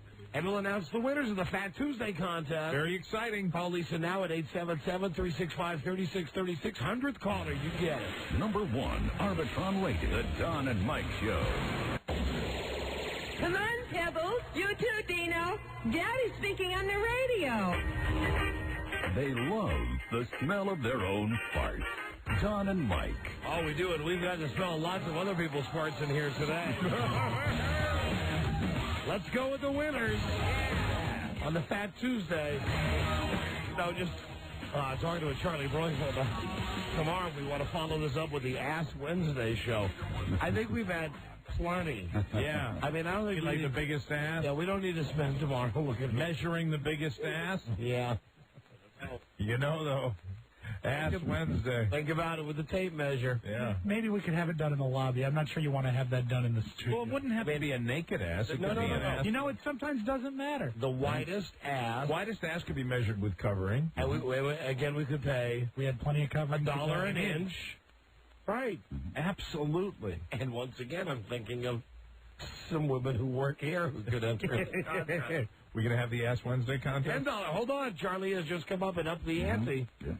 $10 an inch tomorrow for Ass Wednesday. For the biggest ass. You don't have to be fat to have a big ass. Biggest ass. Well, remember that our first competitor had a 72-inch waist today, and I think his ass was bigger than his waist. He should come down. He should.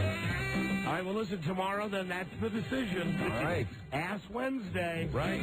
Biggest ass. Rob, get some tape measures. And we pay $10 an inch. Right, we have Fat Tuesday, we have Ass Wednesday. It's going to be great. And that'll be for guys and girls. And we have two big cash winners today. Among the men, Starvin' Marvin walks away with $585. Yeah. Way to go, Starvin' Marvin! Her weight at 585 pounds. And among the women, it's Meg. Your high school classmate. Yeah. She wins. All right.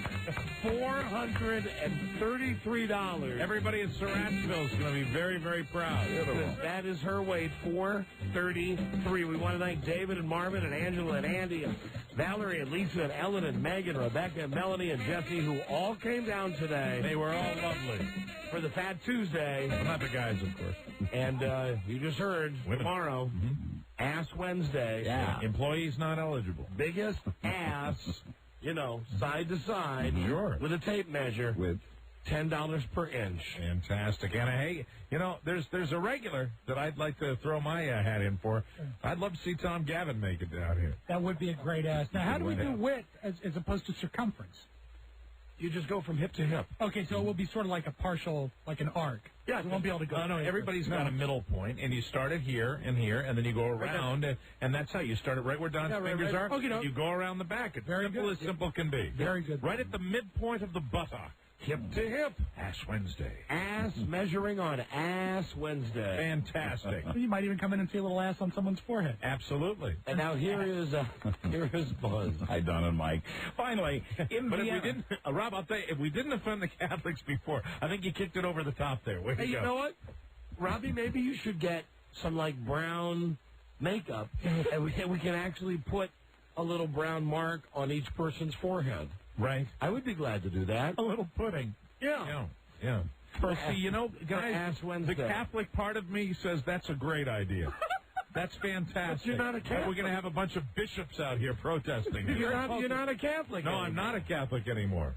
All right, well, you can distance yourself from that part. I do. I remove myself from that bit about putting things on people's foreheads. Do it, Rob. Give me some brown makeup. Don't do it, Rob. And also get me... so conflicted. Get me like a Pope suit tomorrow. Get me some kind of a bishop suit or You're something. going to go, you know, I should just shut up. Because when I shut up, nothing happens. And then, you know, get him a Pope mobile. And then get a crucifix and put it on the wall in here tomorrow. Go the whole way. Go the whole way with it. Hi, Buzzy. Hi, Don and Mike. Finally, in Vienna, a supermarket employee has been arrested on charges of extortion. He was reportedly catching female shoplifters in the act and then letting them go if they agreed to pay him $66 and let him photograph them naked. Yeah. Police say he was not passing the money on to the store, but keeping it for himself, even though he told the women the money was for compensation and administrative costs. Sure it was. I'm Buzz Burbank on the Don and Mike Show. Well, thank you, Buzz. Tomorrow on the show, I promise right up front, you can hear the debut of Mike's band, Crap. Yay! Crap's debut. Yes, the Crappers will be listening. Also tomorrow, the Mardi Gras recap. Call to CBS President Dan Mason. Hi there, how you? Down by the swimming pool. And you just heard it, the Ass Wednesday contest, biggest ass. $10 an inch. And come on down. I'll be glad to put a brown mark on your forehead tomorrow. Not sure what the substance is going to be, though. Oh, no, it'll be some kind of body paint or something. Are you sure? Yeah. I'm not putting poop on people's heads, if that's what you meant. Well, this doesn't smell like makeup. We will see you tomorrow with the all-new episode. Hello, Don and Mike Show. Ah, crap. I'm caller 100. Hey, Mike, I think that was a plug for your band. Way to go, baby. It was. Yeah. Hi, what's your name? Linda. Hi, where are you from? Reno. All right, honey. Oh, listen. How about this? A mattress. Oh. Do you want a mattress? Well, I have a brand new one, but I'll sure use another one, I guess. Perfect. Okay. I can strap it to the roof of my station wagon. Would you rather have the Soprano stuff? What is it? Yeah, I'd rather have the Soprano stuff. Okay. Very good. Beautiful. You won the Sopranos prize pack. Don't miss the special 2-hour season premiere of The Sopranos. Sunday night at 9 Eastern, 8 Central, only on HBO. Soprano soundtrack in stores now. Volume 2 coming soon. Thank you for listening. Thank you. Oh, and stay listening in Reno. Yeah, I will. We're going to have an announcement very soon. Well, that'll be great. Too bad it didn't work out the first time, but We'll make it up to you. Thank you for listening. Thank you. Thank you. Hold on. Okay, see you tomorrow with the Ask Wednesday show. All right. Thank you and good night, Buzz. Thank you. Good night, Don. Thank you. Good night, Mike. Thank you. Good night, Don. And Robbie. Hey, buddy. Throw your beret in the air. Just like Sydney. Tyler Moore. You might just make it